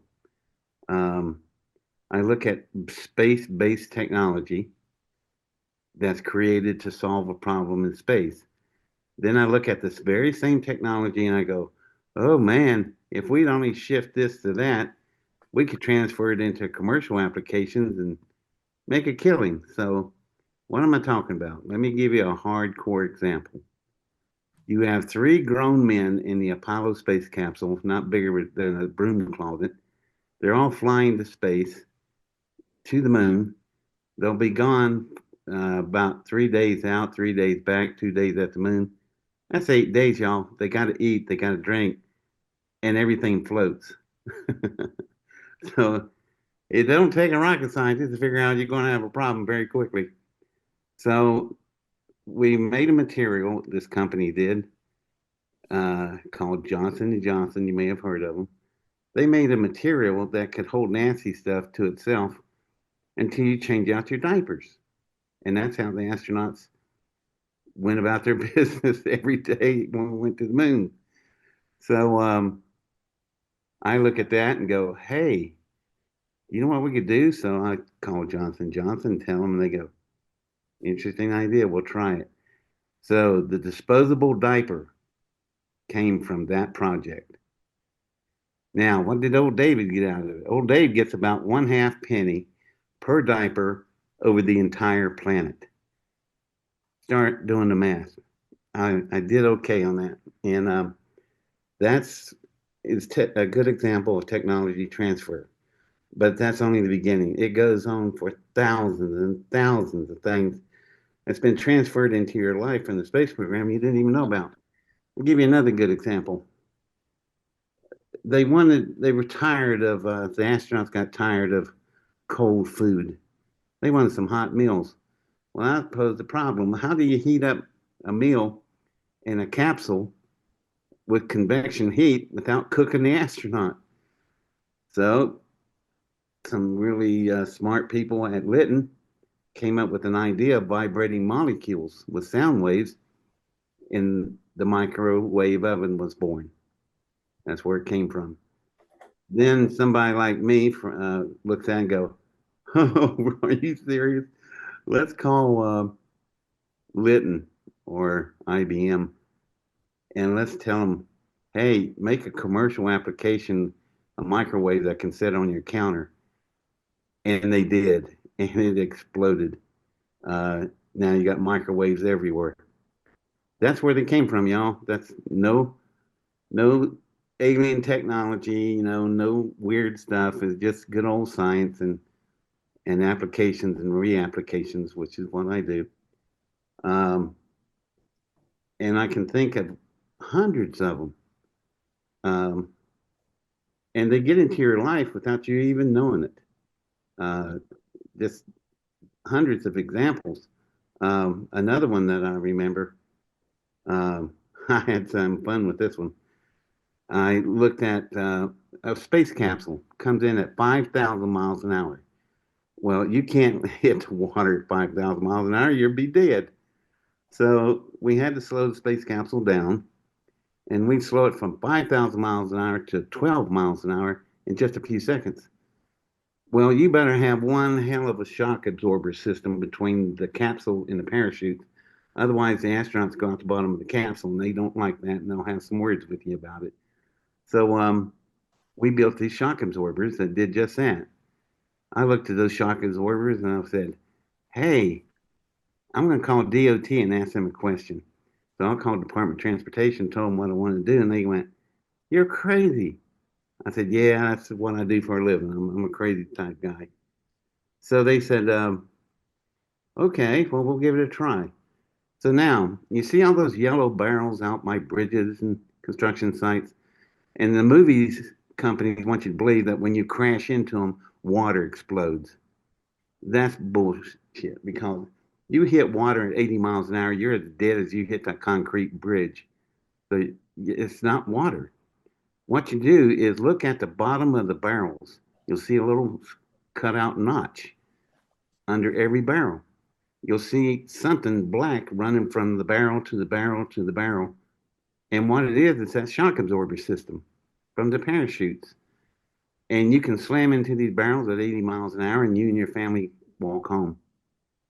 So the first time I put them out with DOT, I saved like 4,000 lives. And I thought, I thought I would do okay, but I didn't know it was going to do that good. And that's just examples. Let me give you another example of the technology transfer. I like this one really good.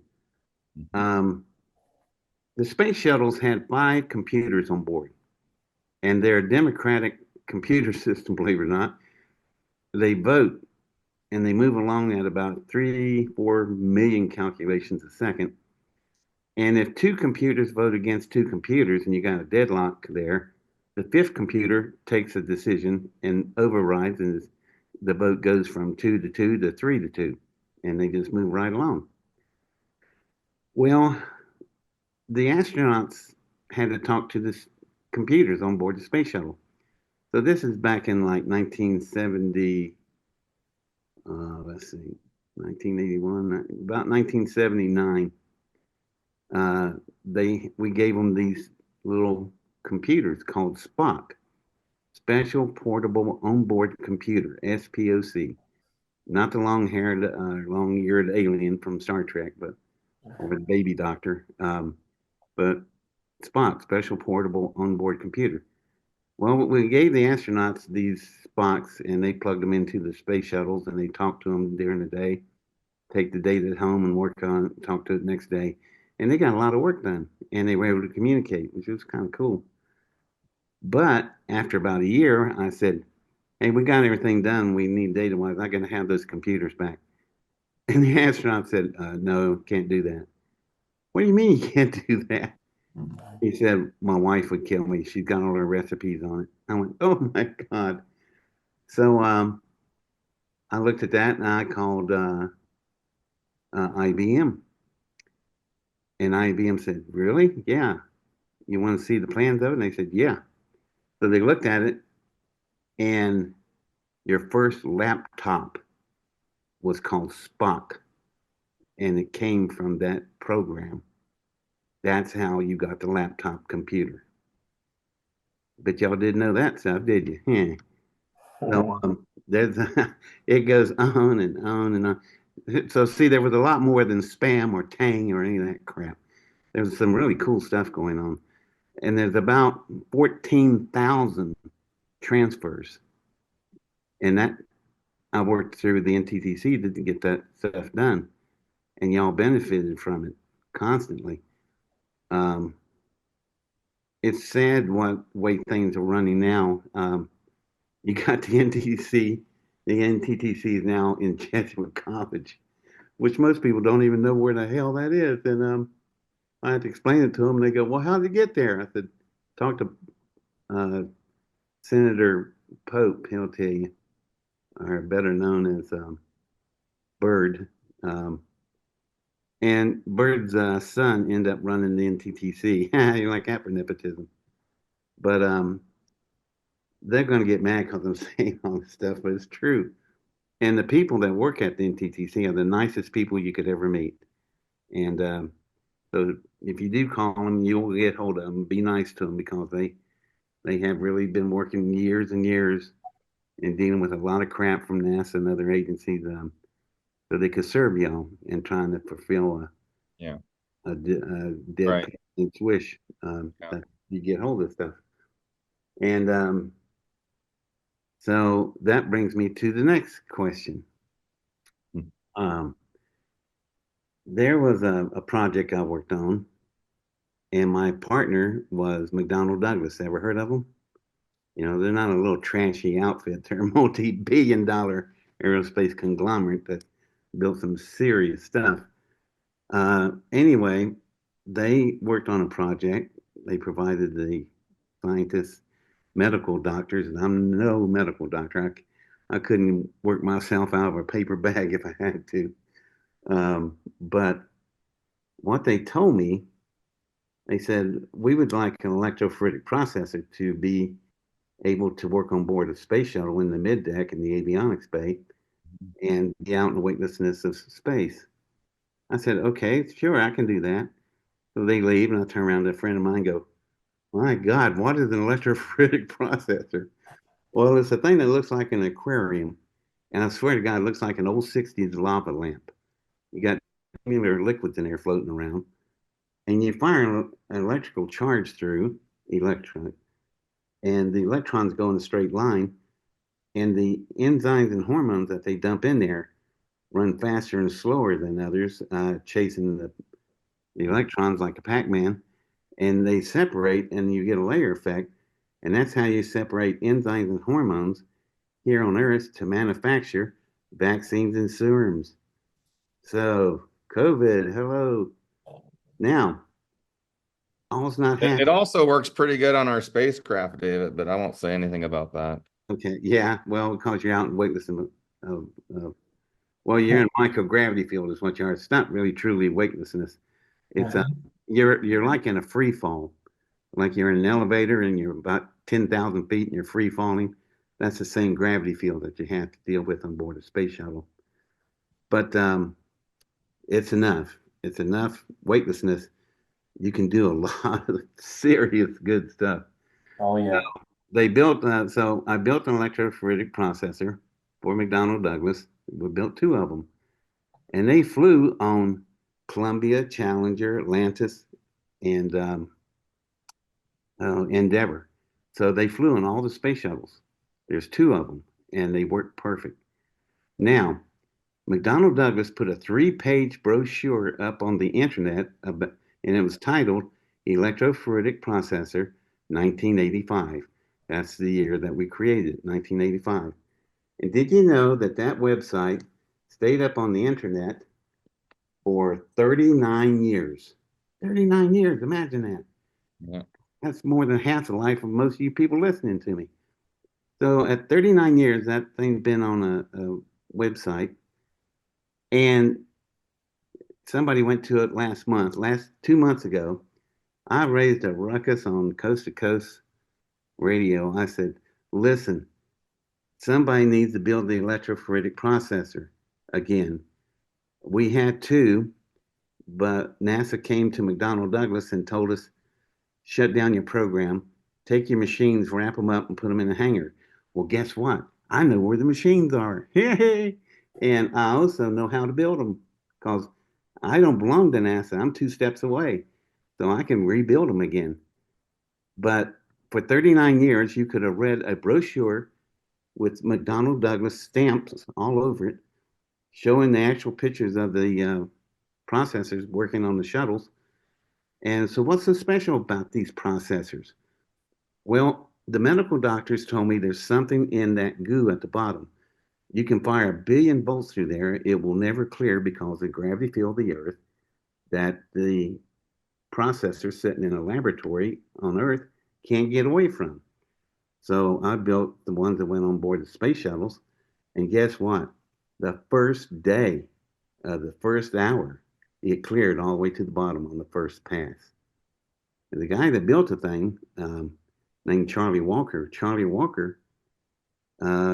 working for McDonnell Douglas, became the first U.S. commercial astronaut. Not NASA, but a commercial astronaut. Hey, I like that word. So I had the pleasure of going down and tell Charlie, hey, Charlie, you did a really good job on that processor. Well, thank you. Matter of fact, you did such a good job, you got to run it for us. Okay. Where am I going? About 150 miles from where we're standing, straight up. You got to become an astronaut, Charlie. Well, when we got Charlie up off the floor, he said, I don't even know how to go to the bathroom up there. We'll teach you, buddy. So he ran that processor. It cleared out. And I looked at it, and the medical doctors are just all over me saying, there it is, there it is. I said, what? I don't see anything. There it is. We told you there was something there. I said, yeah, what is it? It's a crystal. Well, maybe that's why I can't see it. It's clear. It's super clear. It's, get this, it's 10 times purer than anything that existed on Earth. And it's 700 times bigger than any crystal ever grown on Earth. And they said, we can take that crystal. Okay, here we go. The punchline. What are you going to do with that crystal? We can modify it. We can put it in a vaccine. We call a patient into the hospital. He or she sits down. We inject one shot into their abdomen. This crystal takes off, heads toward their pancreas, And like a catalytic conversion changes everything around but itself, the person's pancreas starts producing beta cells. End of something known as diabetes. Gone. So, is it worth it? What do you think a worldwide cure for one-shot cure for diabetes be worth planet-wide? In the trillions. So,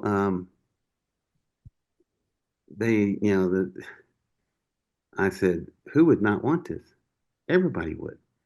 So NASA comes in and they tell McDonnell Douglas, wrap up the processors, store them away, and don't ever do this project again. So I had to speak up and I said, hey, NASA, what big farm got in your pocket? Oh, did that start a fight? I'm good at starting a fight. So anyway, they just went ballistic. And so McDonnell Douglas wrapped up the two processors and they're sitting in a hangar. And guess where the hangar is? It's in Steinus, y'all, Alabama. It's down there in Louisiana country at an Air Force base. So they thought they could just do away with this stuff.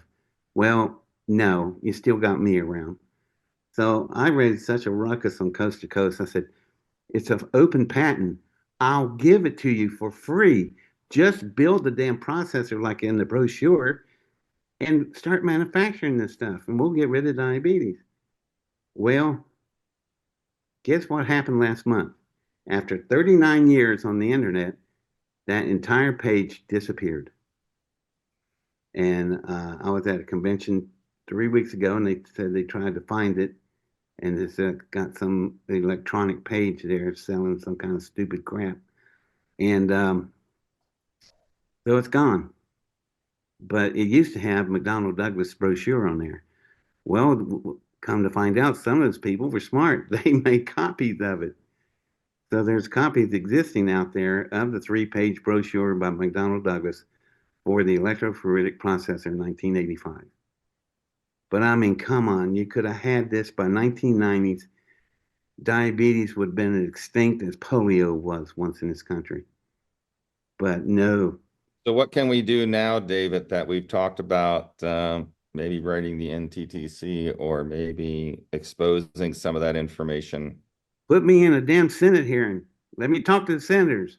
Let me wake those dumbasses up and tell them, go check this stuff out. Go down to Stein's. Look at the damn machines. I ain't making this stuff up. This is real. And pull the history records on the internet. You'll find that brochure was indeed there for 39 years. I didn't make this up. This is all happening. And then let's pull some people into the spotlight, like heads of NASA. Why did you shut this thing down for? Why didn't you tell us about this? Why didn't we go build this stuff? Why don't we have processing machines out there the way McDonnell Douglas designed it, where you have free-flying platforms? Go up there and the space shuttles service them. Oh, I forgot. That's right. Can't service them in space shuttles because you threw them all in the damn museums. You sons of bitches. Why would you buy a car, drive it for 23%, and then throw it in a junkyard? That's what you did with your shuttle fleet. It had 66% of its life left, and you put them in. Obama comes on TV and goes, let's celebrate. We're going to put the space shuttles in museums. Oh, great. Didn't have a replacement sitting in the wings waiting to go, which you should have. So how stupid can you be? And I really Calm down, David. I David really was on the moon last night. You guys don't know this, but we took him to the moon. I don't know if you saw my Facebook videos, but we were bouncing around there on the moon. Beautiful place right there. Hey, I have a question for JP. Do you think you could find me a place on board? I'd sweep the hallways, I'd empty the trash cans, I'd do every shit job you don't want to do, just so I could go along, because I really do need to see some of this stuff. Then I could tell people when they ask me about it, what do you know about secret space program? Instead of saying nothing, I could say, hey, my ass was on one. Yeah, it's real. But until I do, I can't say anything. But gee whiz, I sure would like to go, and I can clean really well. I can get out and clean the windshields. Well, Well, you and I know that you have been through experiences and you have seen things that, maybe you can't talk about, but maybe later on when we bring this information out and the Trump administration allow these technologies to happen, and we go to Congress and talk. Well, that's funny you should mention that because I have in my hand right here 6 pages of the most damning evidence I have ever seen in my life. And you think what Snowden did was something, you're not going to believe what this thing is. It makes that look like fluff. And there was a lot of people involved. This information, this information David's about to just touch on a that little. Man right there is dead. Who is he? His name is Michael A. Donham, and he was the editor of Aviation Week. I mean, that's a huge, and they found him in his car 500 feet in a ravine in Malibu Canyon, and he was murdered. They said mysterious death. Bullshit. There's no mysterious death. He was targeted. The car was going the opposite direction. He was pushed off.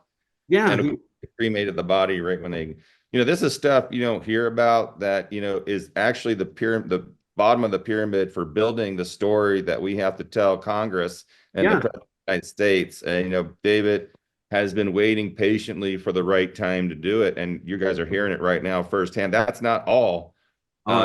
There's a lot. I mean, we're sifting through tons and tons of files. I'm so flabbergasted over the whole thing that I didn't even know about these projects and some of these things. And he's got all documented. People died over this, and I don't want to give it away. I pulled up Michael Donahue. Yeah. Names. You got the seal. I'll give you names, dates, and places. He died Saturday, June 3rd, 2006. I've been sitting on this material for 18 years.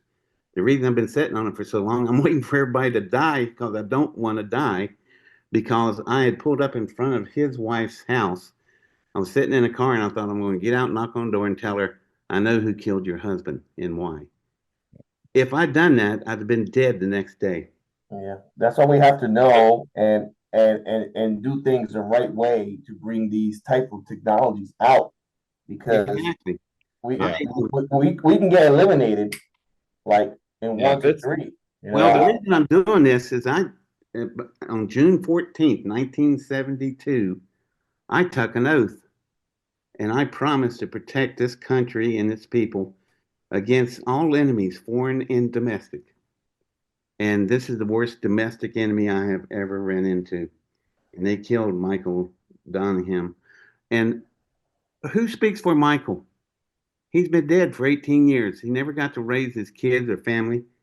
He was a good man. Oh my God, he was a multi-award winner, aerospace journalist, engineer, and senior editor of technology for Aerospace Aviation Week. That's incredible. And yet he dies, and all the California State Highway Patrol said he died under mysterious circumstances. Somebody that famous working on projects with DARPA, and he discovered what was going on. You know what got him killed? I'll tell you. I won't wait. I'll just tell you what got him killed.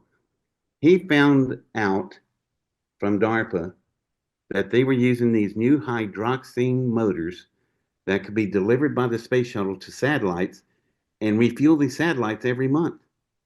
These satellites belong to DOD, and no one has any idea where they are or what they're doing. I do, because I found out the rest of the program. And Michael Donham was getting ready to publish it in Aviation Week. That's serious. That's a serious magazine. This program he's talking about has never been mentioned publicly ever. And we're going to be doing a special on it in a couple of weeks. But I know Dave and I are biting at this bit right now because we really want to share it to protect ourselves. Yeah. But we're still not sure if everyone on the team yet has passed. So I want to live. I mean, we want to live, but we're going to talk about it though, because you guys need to know how much of your information And I'm getting old, y'all. I'm 30. I'm 71 in January. January 6th is my birthday. I like that. Insurrection Day here. Uh, but anyway, I'm getting old and I need to turn this information over to y'all. I promise to protect you and the country from enemies, both the foreign and domestic. And Yeah, we thank you, David, for all that you've done and are going to do moving forward, because that information that we went over has to be disclosed to the public, and of it course, really does. You guys got to know this stuff. and the President of the United States, of course, which we are Yeah, right. I want to give my president Um, this information, these documents that fell into my hands by accident. Wait till you hear the story. I guess we could say that without getting on this first little bit of time here, guys. You should listen. I'll just stop right there. But my God, you gotta hear the story. Yeah, we're gonna tell the story very soon. I got it by accident. I was minding my own business, believe it or not, and this just dropped out of the blue. And I looked at it, and the way the whole thing unfolded, it was just God's hand. It's as sensitive as it could cause World War III. That's how. And that's a Pentagon assessment. That's a Pentagon assessment that we've said that if the enemy finds out that we have this technology, or even if our allies find out, they would launch on us. Our allies. That's how serious this is. Yeah. This is the biggest breach of security I've ever seen in my life. Imagine if you had the ability to know everything about someone.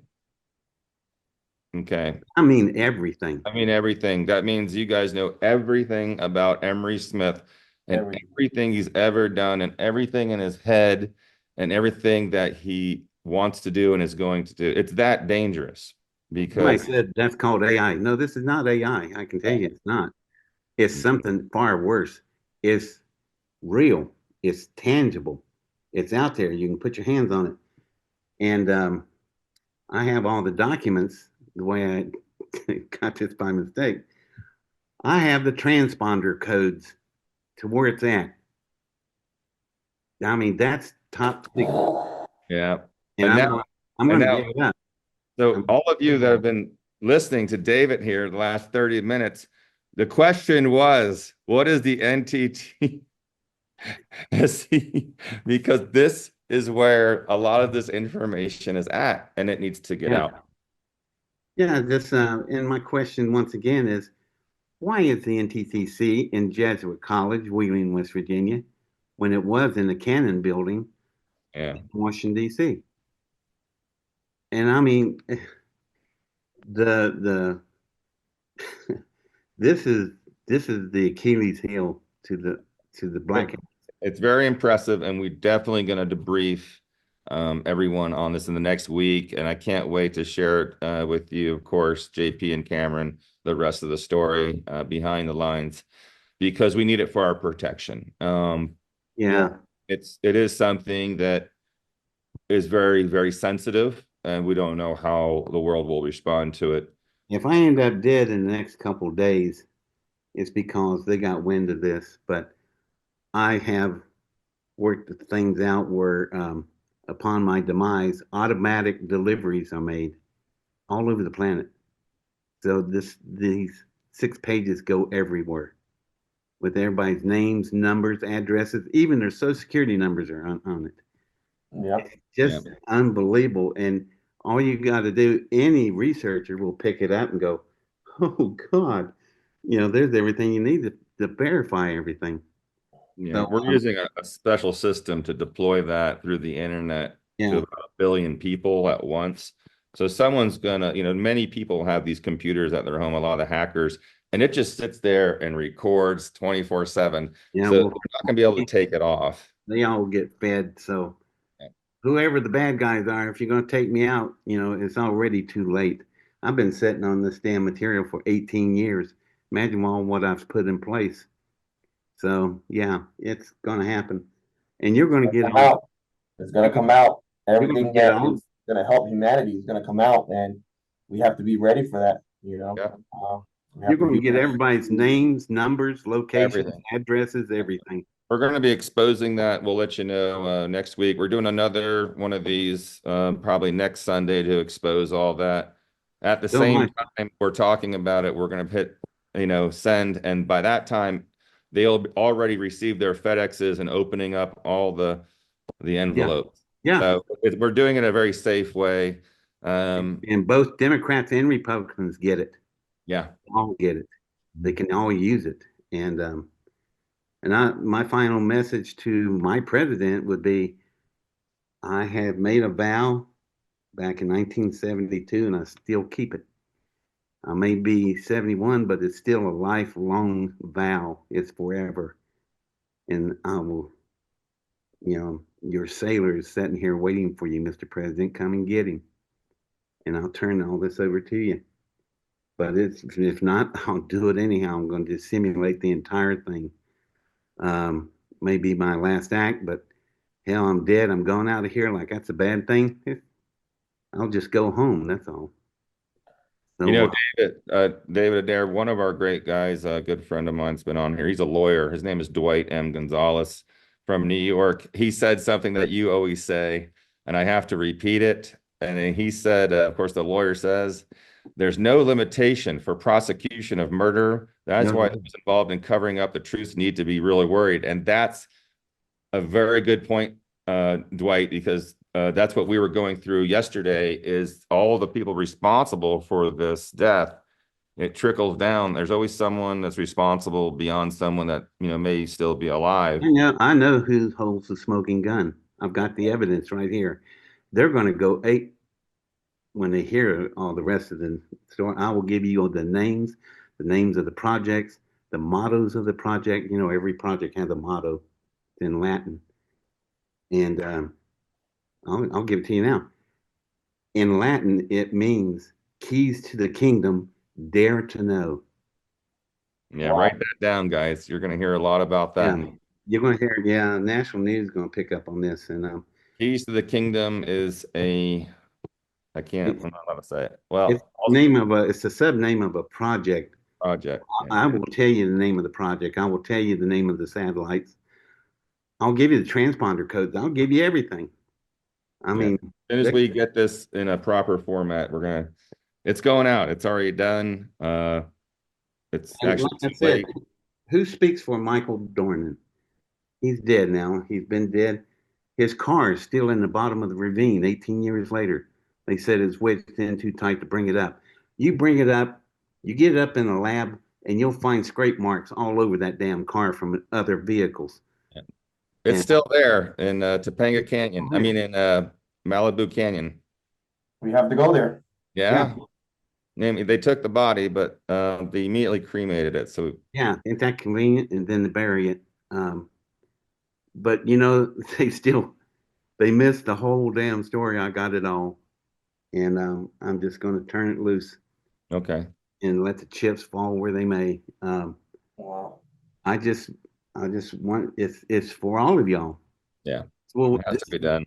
This is the crack you've been waiting for in the dam that the little boy can't put his finger in anymore. It's the patriotic thing to do. Yeah, I don't know how long. We're obligated to do it, so I just hope, when I'm dead and gone. We have to. We all swear, to bring this information out and to bring things that will benefit the people of the United States of America. Yeah, and the rest of the world. Everybody on the planet will benefit. And I just hope on my tombstone I could earn the words, "Here lies David Adair. He was a good and faithful servant." That's all I ever wanted to be. Oh, you're more than that, David. Now stop it. Oh my goodness. You're more than that. David, you've changed the world in many ways. People are going to find out about and realize you're doing it today for volunteering to come on this new mission with our team here. And it's really fantastic. And I'm glad to have you part of this new, spaceship clinic that we're doing. You guys will find out about later on down the road. Oh, wait till y'all see that thing.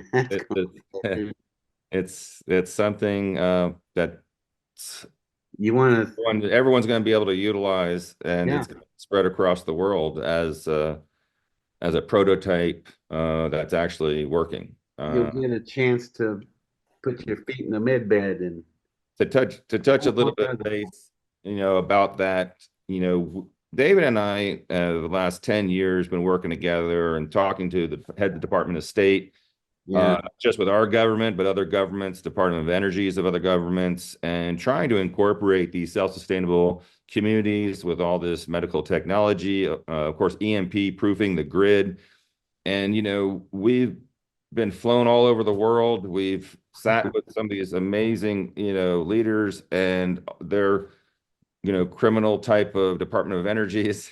And we've always got shot down completely. And they lead us up to a point where they try to get all of our technology and information, then we kind of hold back 30-40% of it.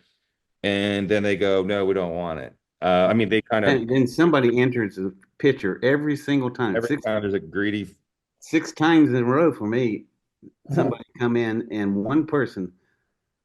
Well, I'll give you an example. That I needed. I was going to buy 3 space shuttles. Now they're about 3.4 billion apiece. They ordered 5. I go, I don't need 5. What are you doing ordering 5? They're going to pocket the difference of the other 2 orbiters.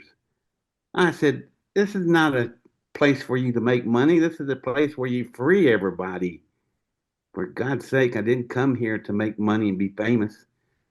yeah. If I had, I could have done it 100 times over. No, I came here to make things better for all of you. There's always a shenanigans shyster that comes in. It's kind of like this universal program I think we've been through. I mean, Darla can tell you a lot about it too. We've been looking and meeting with these guys for, 4 or 5 years, and there's always some that comes in, gets really greedy or wants to take control over it, which, if they're not conscious enough as an investor, we don't really want their money.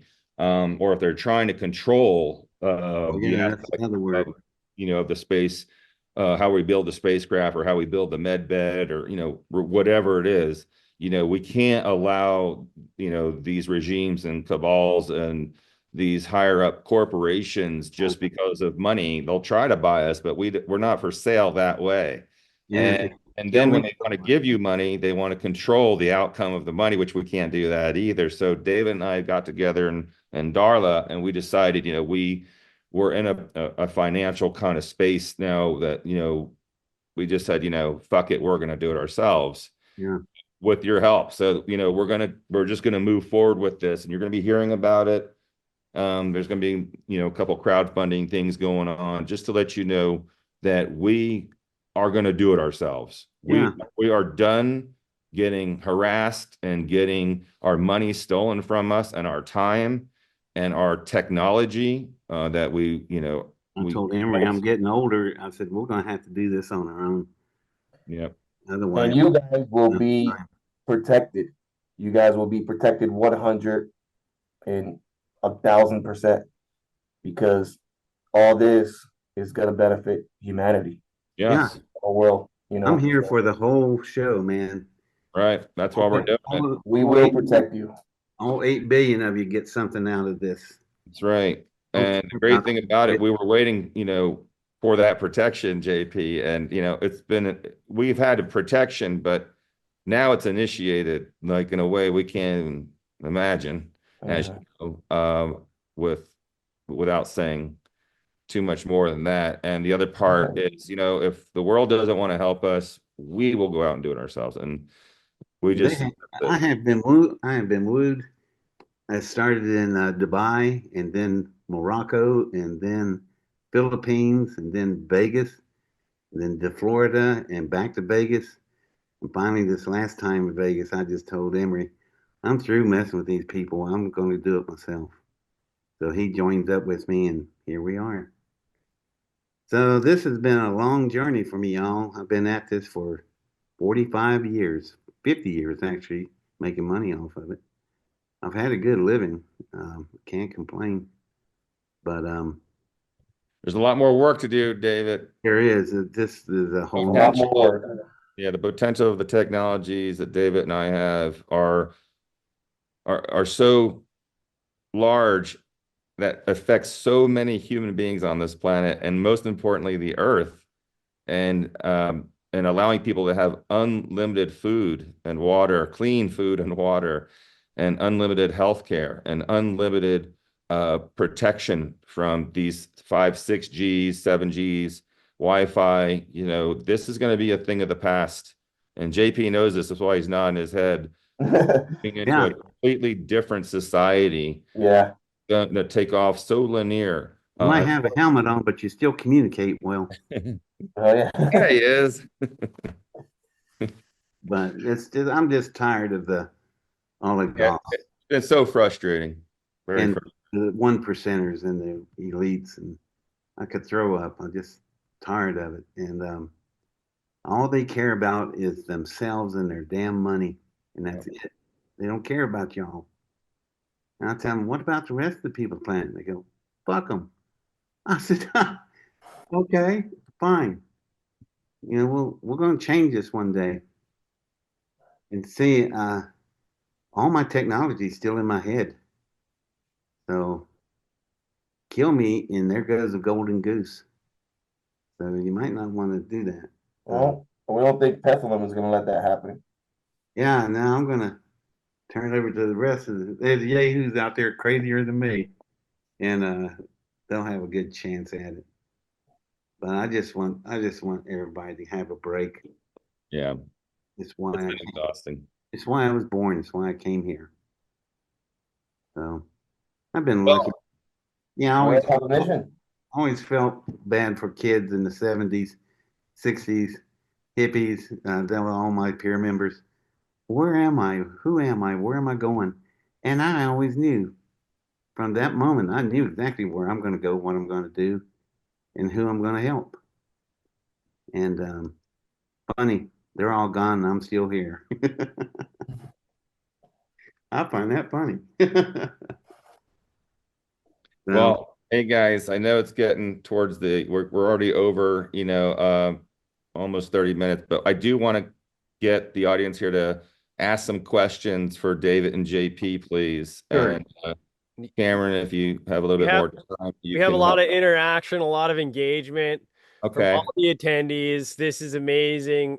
There has been some information, truth bombs, and it's amazing the protection that you guys have over you, and especially with David with your kill switch in effect. So that's amazing. Yeah. And just a few questions from the attendees here in regard to the NTTC. What we have a question from Karen Altman. Can letters to the NTTC be sent care of Jesuit College, Wheeling? Yes. Yes. Absolutely. That's the mailing address. Honest to God. I'm not making this up. Okay.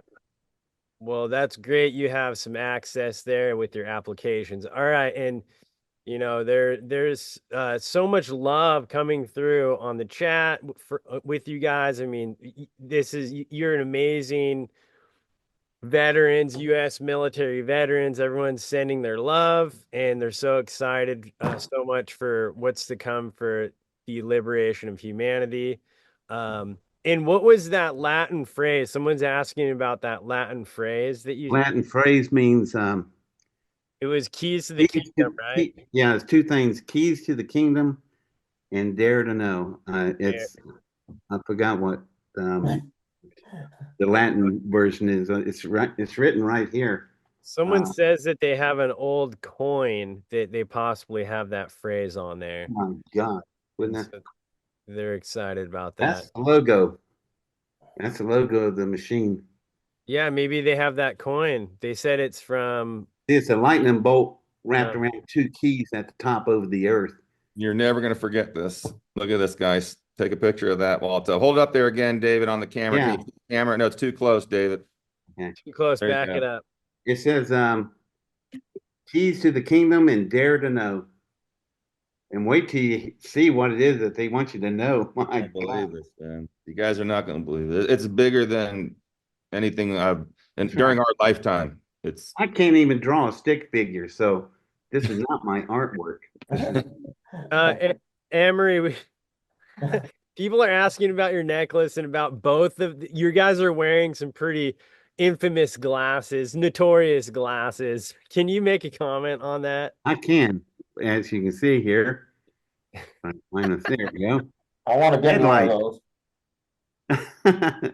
They're headlights and they make things easy. David, your headlights are on. I know, I turned them on. But Okay. If you want to know more about them, you can write into cosmicmarket3@gmail.com, and I will.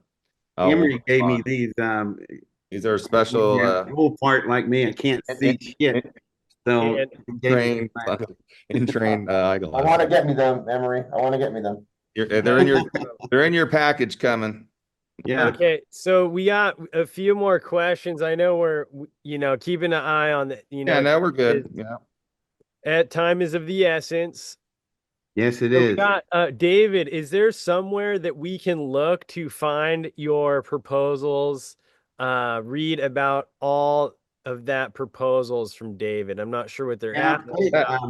Well, we're going to be posting that next week Hey, after we do Cameron. yeah. You're going to have to contact me at cosmicmarket3@gmail.com. Cameron, we're gonna have a special link for that. Yeah, absolutely. And Cameron's going to set that up on the website at emerysmith.co. And once we know everyone's delivered the letters, we're going to hit send on that. And Sunday, same time, same place, we're going to be talking about the entire project. So I would recommend you being the first to know and pass that around that we are going to be talking about that next Sunday at 2:00. I think it's cool. My life will be in jeopardy after everyone stay tuned because we'll be sending out some notifications for when that will be going live. But I'd like to get back to some questions for JP, our amazing JP missions. A lot of people are they just love your work. They appreciate your work. Thank you for doing. Appreciate you. In your service to humanity.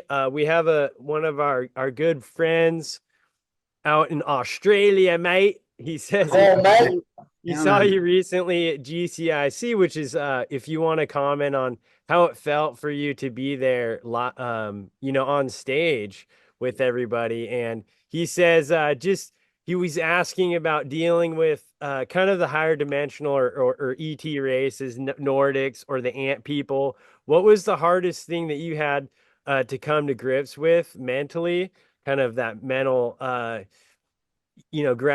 just grappling with the reality of that. And was there anything you refused to believe in or accept?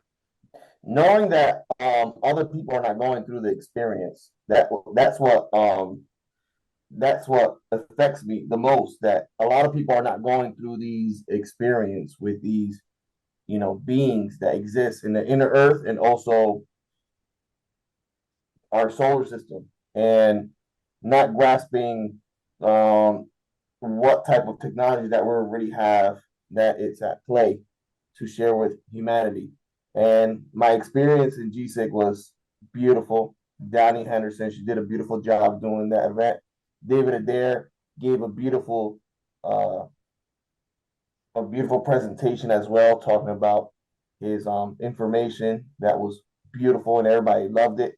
And we had a great time. We had a great time there. It was really good, organized event, and it's going to happen again. And we're going to bring even more information. Yeah. Do you actually have an upcoming event, or do you plan on this next year, 2025, appearing in person at more conferences? I will. I got something shaken up in Brazil. It's classified. I got something shaken up in Europe, and cool. Yeah, it's right, the motherland, right? Brazil, baby. Brazil. That's where my wife is actually from, and that's where I had my first experience. So it's going to be huge. You have a lot of people waiting for me in Brazil. You have a very beautiful wife, man. I know. My wife is number 10, man. She's 10. She's Brazilian. I locked her in, man. Oh yeah, she's 11. Yeah, she's 11. She's like 10 looking. Well, I'm not gonna give. Whoever there knows. He's gonna be my wife. So yeah. Excellent. It was an amazing experience. G said coming out in stage for the first time, you're always scared because not scared, a soldier is always a soldier. We're always ready, we're locked and loaded. But for the people around you, you're scared for the people around you if something does happen, So, I was trying to protect David Adair as much as I can. I know he had his protection as well. Emery had people there also looking after him. So, we know we can see people in the community in the military who's helping who. So, we help each other. So it was a beautiful, beautiful event. So yeah, we're coming out for the first time. It was a beautiful event. If I should not be around after a few days, I just want all 8 billion of you to know you were worth the journey. I'm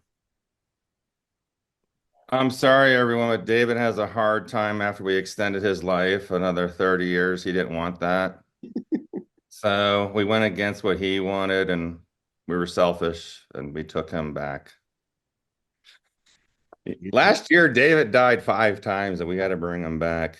And he didn't want to really come back until the last 2 times, I think. I met Jesus twice, and he was a hoot. I had a lot of fun with him in the hallway, light at the end of the tunnel thing. And he said, "Where are you going?" I said, "I'm going home. Where are you going?" And he said, "No, you're not. You got to go back." And I said, "I don't want to go back there. They're all crazy." And he said, We all have a mission to finish, and I believe that everybody that's here, we're gonna finish that mission before anything else happens. "I And sure hope so. I would." Yeah, we are. Yeah, cost it's me- definitely happening. It's already completed. It's already complete. It already happened. We're just doing it a couple more times over. If it cost my existence, like I said, y'all were worth the trip. Mm. We got We got we some got other David protected. questions. Yeah, go ahead. JP, we're firing away some questions right at you. bring it on. We have an inquiry on your missions. Have you met a reptilian on any of your missions? Good question. I kind of had an experience in Orlando, Florida. Yeah, we went under a type of cave, and it was a hole that opens up, and you drive your car down a ramp, and it opens up to a different location. And yeah, I had, but I didn't have a like. I saw them, but I never interacted or talked with them. So yes, they smell. You can smell them. It is different. The smell is different. The way they talk is like yeah, like they use like a different dialect of language, but they can. I think they can communicate also telepathic, depending on where they're at in the spiritual realm or interdimensional realm they're at. Uh, but I never like like interacted with them. But yes, I seen them. Yeah, Yeah, it appears some people are commenting that there might be some reptilian species native to planet Earth, or others that are interstellar, traveling and from other planets. But in it further, talking about reptilians, someone's asking, has the military removed the Dracos on the planet and the moon? no comment. Okay, so that's classic. Yeah, no, they have not. No. The answer is no.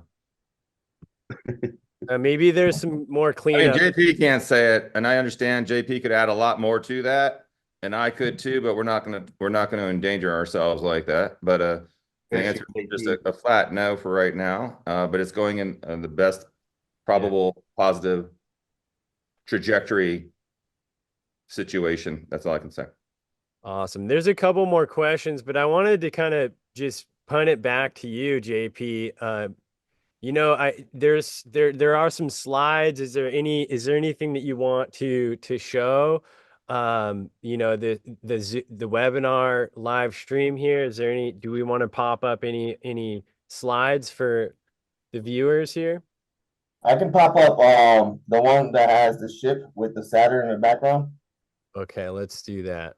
Thanks for for saying that, Cameron, because we were on other stuff. That's great. Let's pull that up. Yeah, Okay. JP, we can show all that stuff, whatever you want. Is Yeah. that slide 3, JP? I believe Think so. so. Not the paper looking one, the real picture looking one. Yeah, there we go. We got it. Okay, we're gonna pull that up, and you can feel free to talk about what your experience with this. Let me spotlight this. Okay. Add spotlight. Now share. And here we go. Boom. Okay, guys, we're gonna go full screen here. Oh wait, this is it, full screen. Boom. You guys see that? You guys see that, panelists? Yeah, copy that. Let's see what the panelists do. You guys can throw a message there. Yeah, I see you guys. That looks JP, great. is this correct? Yep, that's it. I was actually on a mission on this type of ship. This was a ship I looked out from the window of other ships that were in the area. And that location from Mars is called the Inky Gap, right? In the Inky Gap, we have 2 moons. We got Pan, and I don't know the name of the other moon, but the other moon is in between the Inky Gap. But they're actually dormant ships that are really ancient that are going around Saturn. And as you can see, the number for the humans to understand it, and then you have another language there.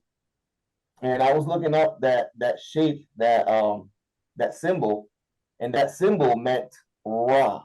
I don't know why it meant Ra, but that particular shape, that symbol means Ra. So this ship is a mining ship, and the way it grabs the particles of Saturn and it uses it to bring back to Earth or bring back to Jupiter or the area of Saturn or in between Jupiter and Mars around the asteroid belt. So this was a recap of a memory that I had, and it went to my brain and all that, and I remembered this mission. And inside, if you see the windows on top, right, that's how big a body can fit in that window, and that's how big these ships are. So I don't know who really is involved, really involved with the making of these type of ships, right? But I remember being in the ship. I remember that we were floating. You don't stand like Star Trek. You float in these ships and you lock yourself in. And these ships is interesting because inside these ships we have a tube, right? And this tube, your body can fit in this tube, and it blows you around the ship using like a blower type. So that's the way you move inside these ships with handles stopping you in different rooms. And I was there, and I remember having a helmet looking at material from the ring of Saturn, and we were mining. We were mining the ring of Saturn. And in the front part of the ship, there's a location where you can lock yourself in and you can work out, and it goes around really fast and it creates its own gravitational pull. I don't know if you ever been to the fair and you ever saw the flying saucer ride. So that ride. Oh yeah, the gravitron. Yeah. The gravitron. So that ship has a gravitron in the room, and you can work out there because it creates the same gravitational pull that the Earth has. So you won't lose muscle mass or bone density going to that room and working out. And we also had different people there working as well, type of Nordic beings working as well.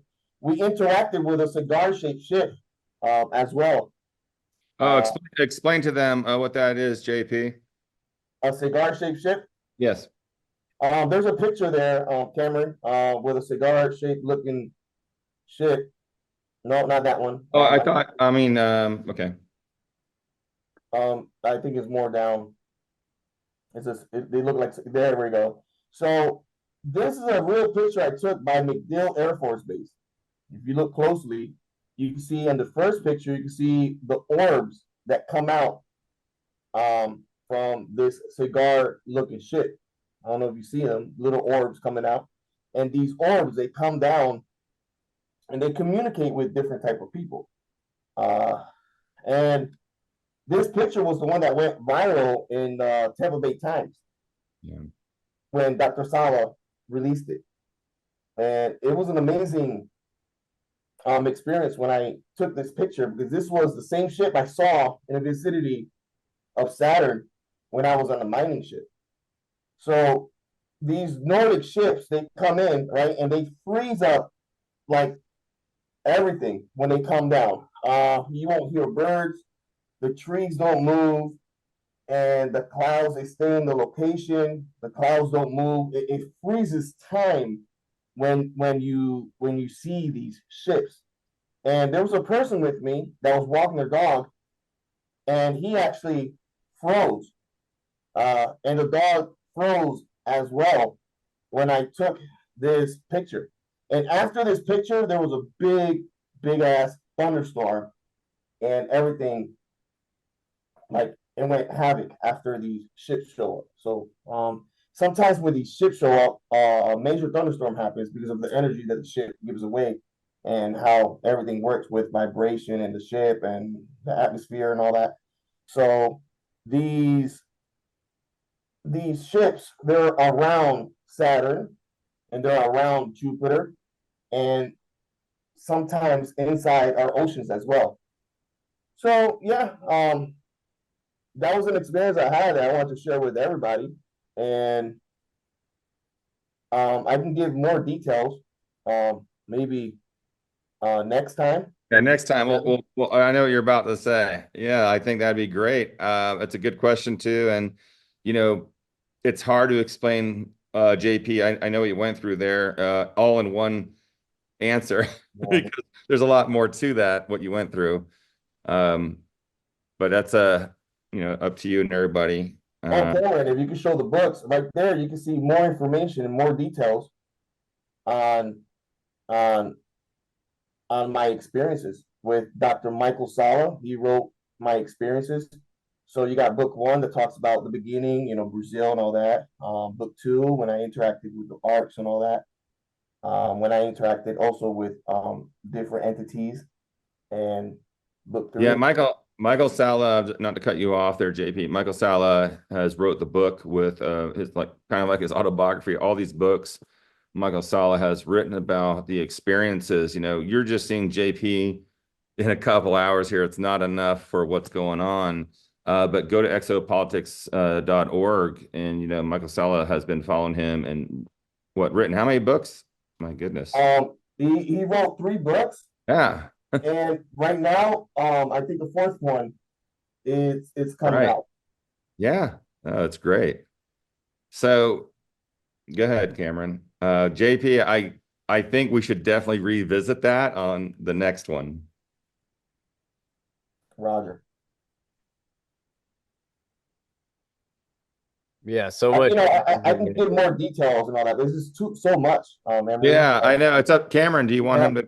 Imagine you talking about operating all the ETs you operated on, It's like insane. Well, that's what I'm saying. I mean, we're getting a review of everyone here, and it's like we gotta.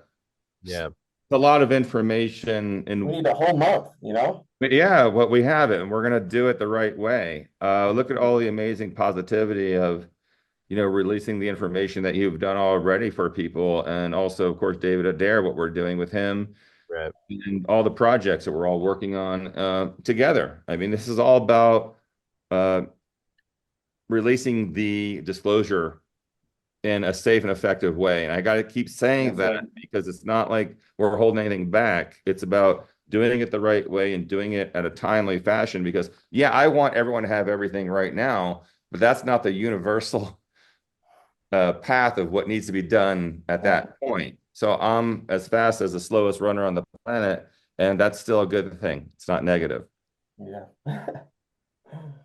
Yeah. Every So time- just you guys, this is all just incredible, just information. We have so much support just coming in right now. And JP, you're an amazing individual, and we love your service. This is a great, coming together of U.S. military veterans, and we It's have Veterans Day tomorrow. tomorrow's Veterans Day. So everybody just, just send out your love and your prayers and bless these amazing military heroes and disclosure heroes. And we just thank you as we continue this this journey of disclosure. What one question that was coming in, and I'm going to just kind of preface it. You had your experience with med beds recently, and so they were one of the attendees was asking how many times were you witness to the use of med beds, and did you experience the use of the med beds? I think we've already discussed that, but was that your first experience?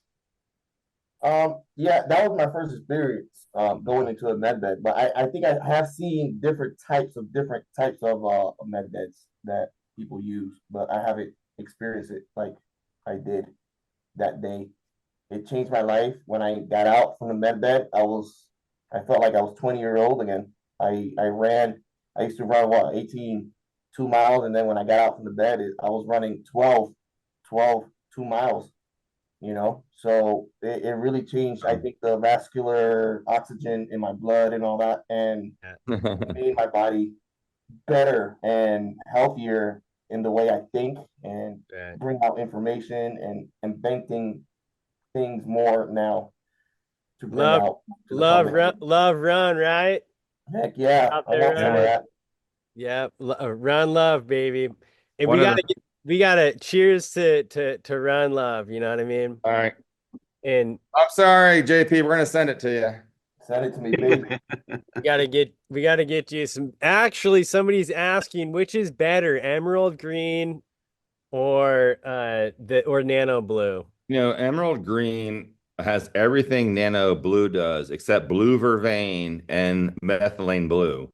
So you can't lose on either one. It's just we noticed that we have a special quantum fluid that goes into the nano emerald green that allows of course they both have that amount, but it's more concentrated in nano emerald green for the 5G. But for all around everything, I just recommend the nano aquafarine nano blue is the best thing, has the most amount of everything in it. Of course, the nano emerald green is super cool and you do glow, and uh it is one of these It's things. Please, anthracene.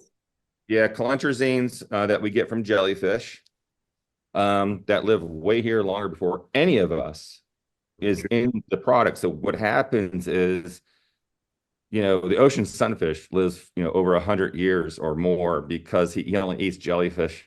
And what we found out through a lot of my oceanographers, oh, David's got it. Oh yeah, look at that. So these things, by incorporating light, into these products, and the light means that it brings light to your DNA. Your DNA is light, so it repairs DNA and it protects the DNA. And it also extends telomeres. So this is the regenerative properties. This is the anti-infective, antiviral, anti-parasitic, which you need to fix first before you do the emerald green. Now, a lot of people are doing, like David, a lot of our patients that are critical are doing, of course, both nano blue, nano green at the same time because it raises your millivolts. And when your millivolts are at a certain level, when you do med beds and frequency training, and frequency healing, it's easier for us with your energies that are going to, help the body get to the homeostasis. Your body's always trying to get homeostasis. That's correct, R2B2. They're verifying what I'm saying is truth. Yes, you can. Now, a quick question, Emery. Can pets also drink this type of drink, or What, say it again? can animals also drink? Yeah, we definitely, animals take a very small dose of it. All of our animals are on it.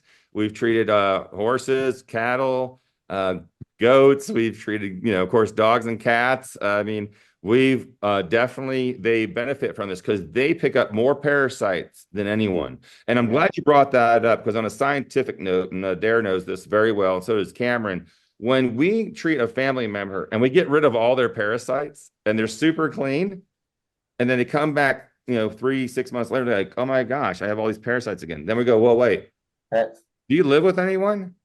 How many animals do you have? So that's the prerequisite. We have a questionnaire, we figured that out a couple of years ago. So we say, wait a second, you have a cat, you got 3 dogs, you have a duck in the backyard that you only bring in on Friday nights to watch TV, and then you have 3 boyfriends or 4 girlfriends, and then you're still married. Oh, wait a second here. We're talking about some cross-contamination on a level that we don't even see on the space shuttle. Yep. Inside joke, David. David Adair's laughing. I didn't say that, by the way. NASA can't hold me to it. So things happen and people transfer, things. So what we do is we treat the whole house the most amount of time that you're in. And we're very successful with killing all the parasites, bacteria, and that includes treating the animals. Let's get that drink. I want to get it. No! I came out when I was visiting the ant kingdom. Yeah. And we went to a mission over there.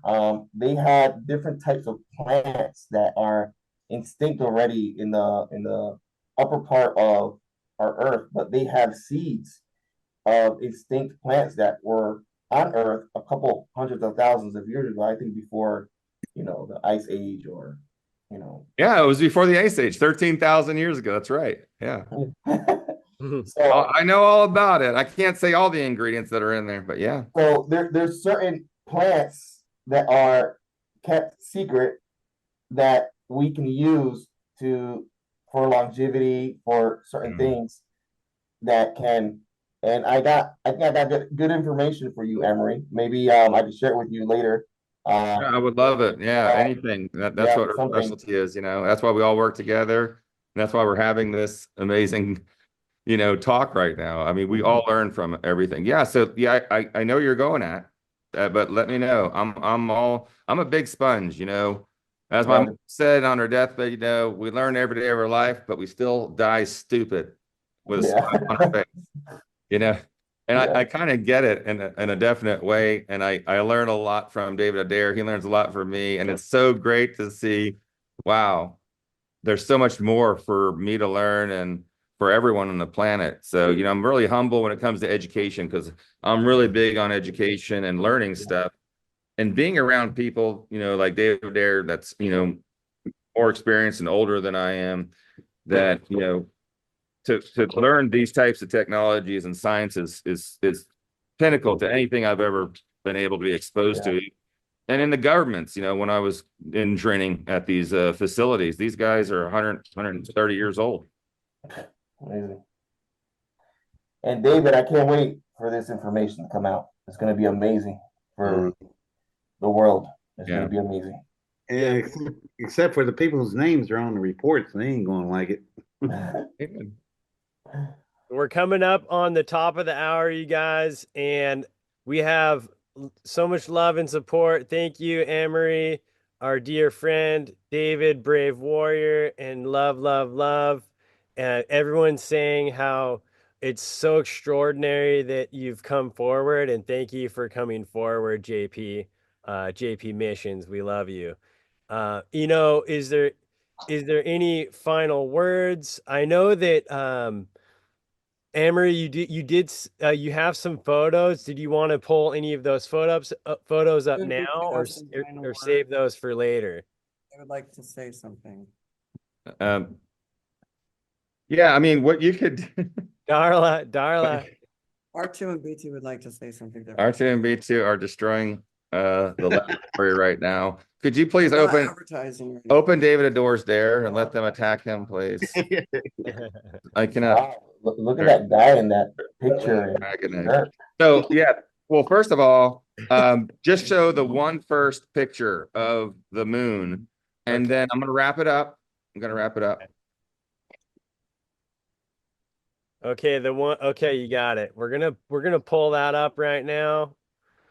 The first one is So what I did was with the artist rendition, I was able to sit with the artist and over a whole day, with Gaia TV, go through what I saw in Sandia Labs and in the three-dimensional room.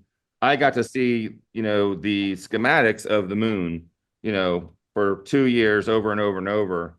And this was one of my renditions of it. So I think David, Adair, and JP will attest that this moon is not a giant solid piece of dust. I mean, there are things going on.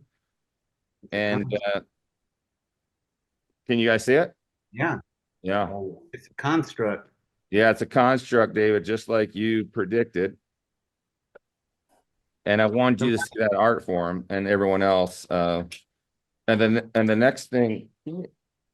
Wait till they hear this information. Yeah, can you go to the next one? Oh, we're getting some classified stuff right here. Yeah, you guys take pictures of this and hold it because you'll never see it again. You have to understand that these hexagons, are a few hundred miles in diameter. And this is just showing where the craft come up. If you go back, you can go to the next one, you'll see what I'm talking about. So these craters are sitting there, and there's these little entry points or the bottom of the craters. And a lot of the craters have built in, like in the Gila cliff dwellings in New Mexico, where they built them into the side walls of, and that's basically what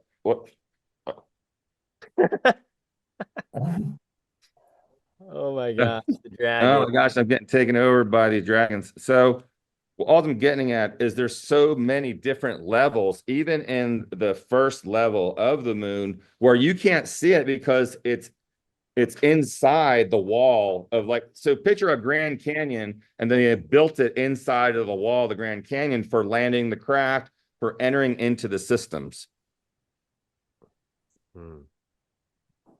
Incredible. Amazing. Yeah. And I'll go into the later on. But yes, let's go back to the thing there, Cameron. I want to thank David Adair, of course, for all the beautiful things that we're working on and for being here today. And of course, I want to thank JP for taking this opportunity to come forward and talk freely about everything. Oh, we lost JP. Did you hear me, JP? Okay. I was thanking you. You missed it. No, thank you. I appreciate it. And we're gonna be working together. And Cameron, clap hands off to you for orchestrating this entire event. Yeah, really. Managing everything. Only one hand off. I'm sorry. And Darla's trying to do the one-handed clap. Okay. All right.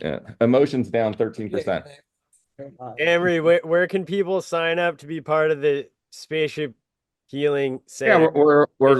we have another website that we're designing, and they're going to be able to go to that. And then the other part is, right now, to get on the list is to go to emerysmith.co and register just for the newsletter and things. And that's going to give you the updates about David Adair and myself and all the projects we're involved.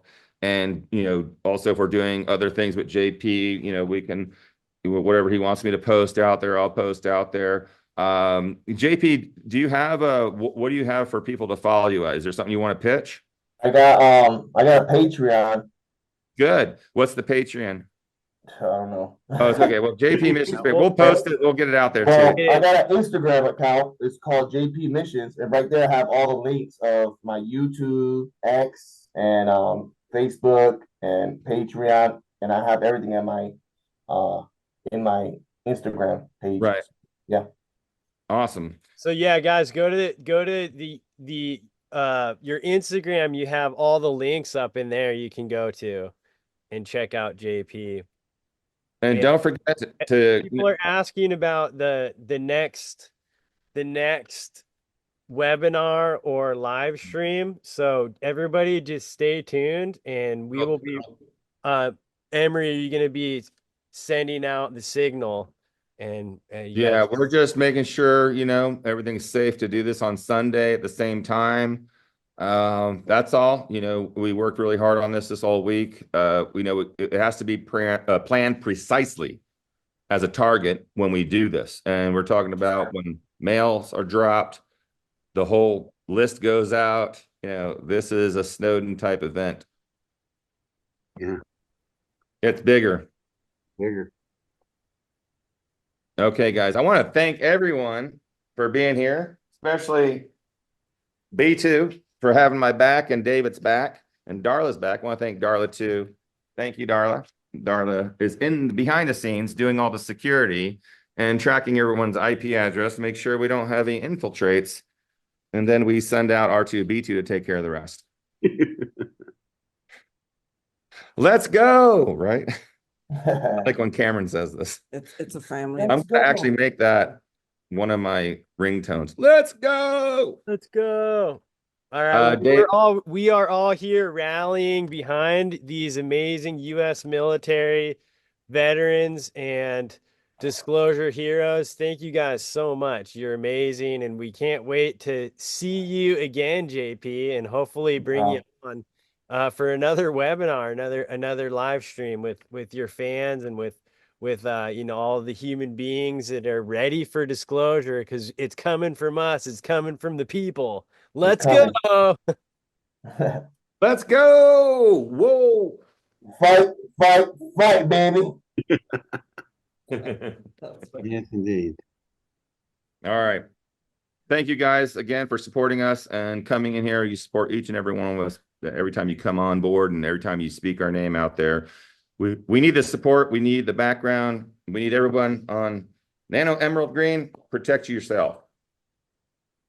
You can get that at emerysmith.co. The best thing to do is go through the supplements, read all the descriptions so you know what you're getting into. If you have questions, go ahead and email us at cosmicmarket3@gmail.com. And JP, we are sending you that care package so you can get on it. Appreciate it, sir. Cameron, thanks again. David, we'll see you in about 1 minute. Thank you. All right, everybody, keep raising the vibes.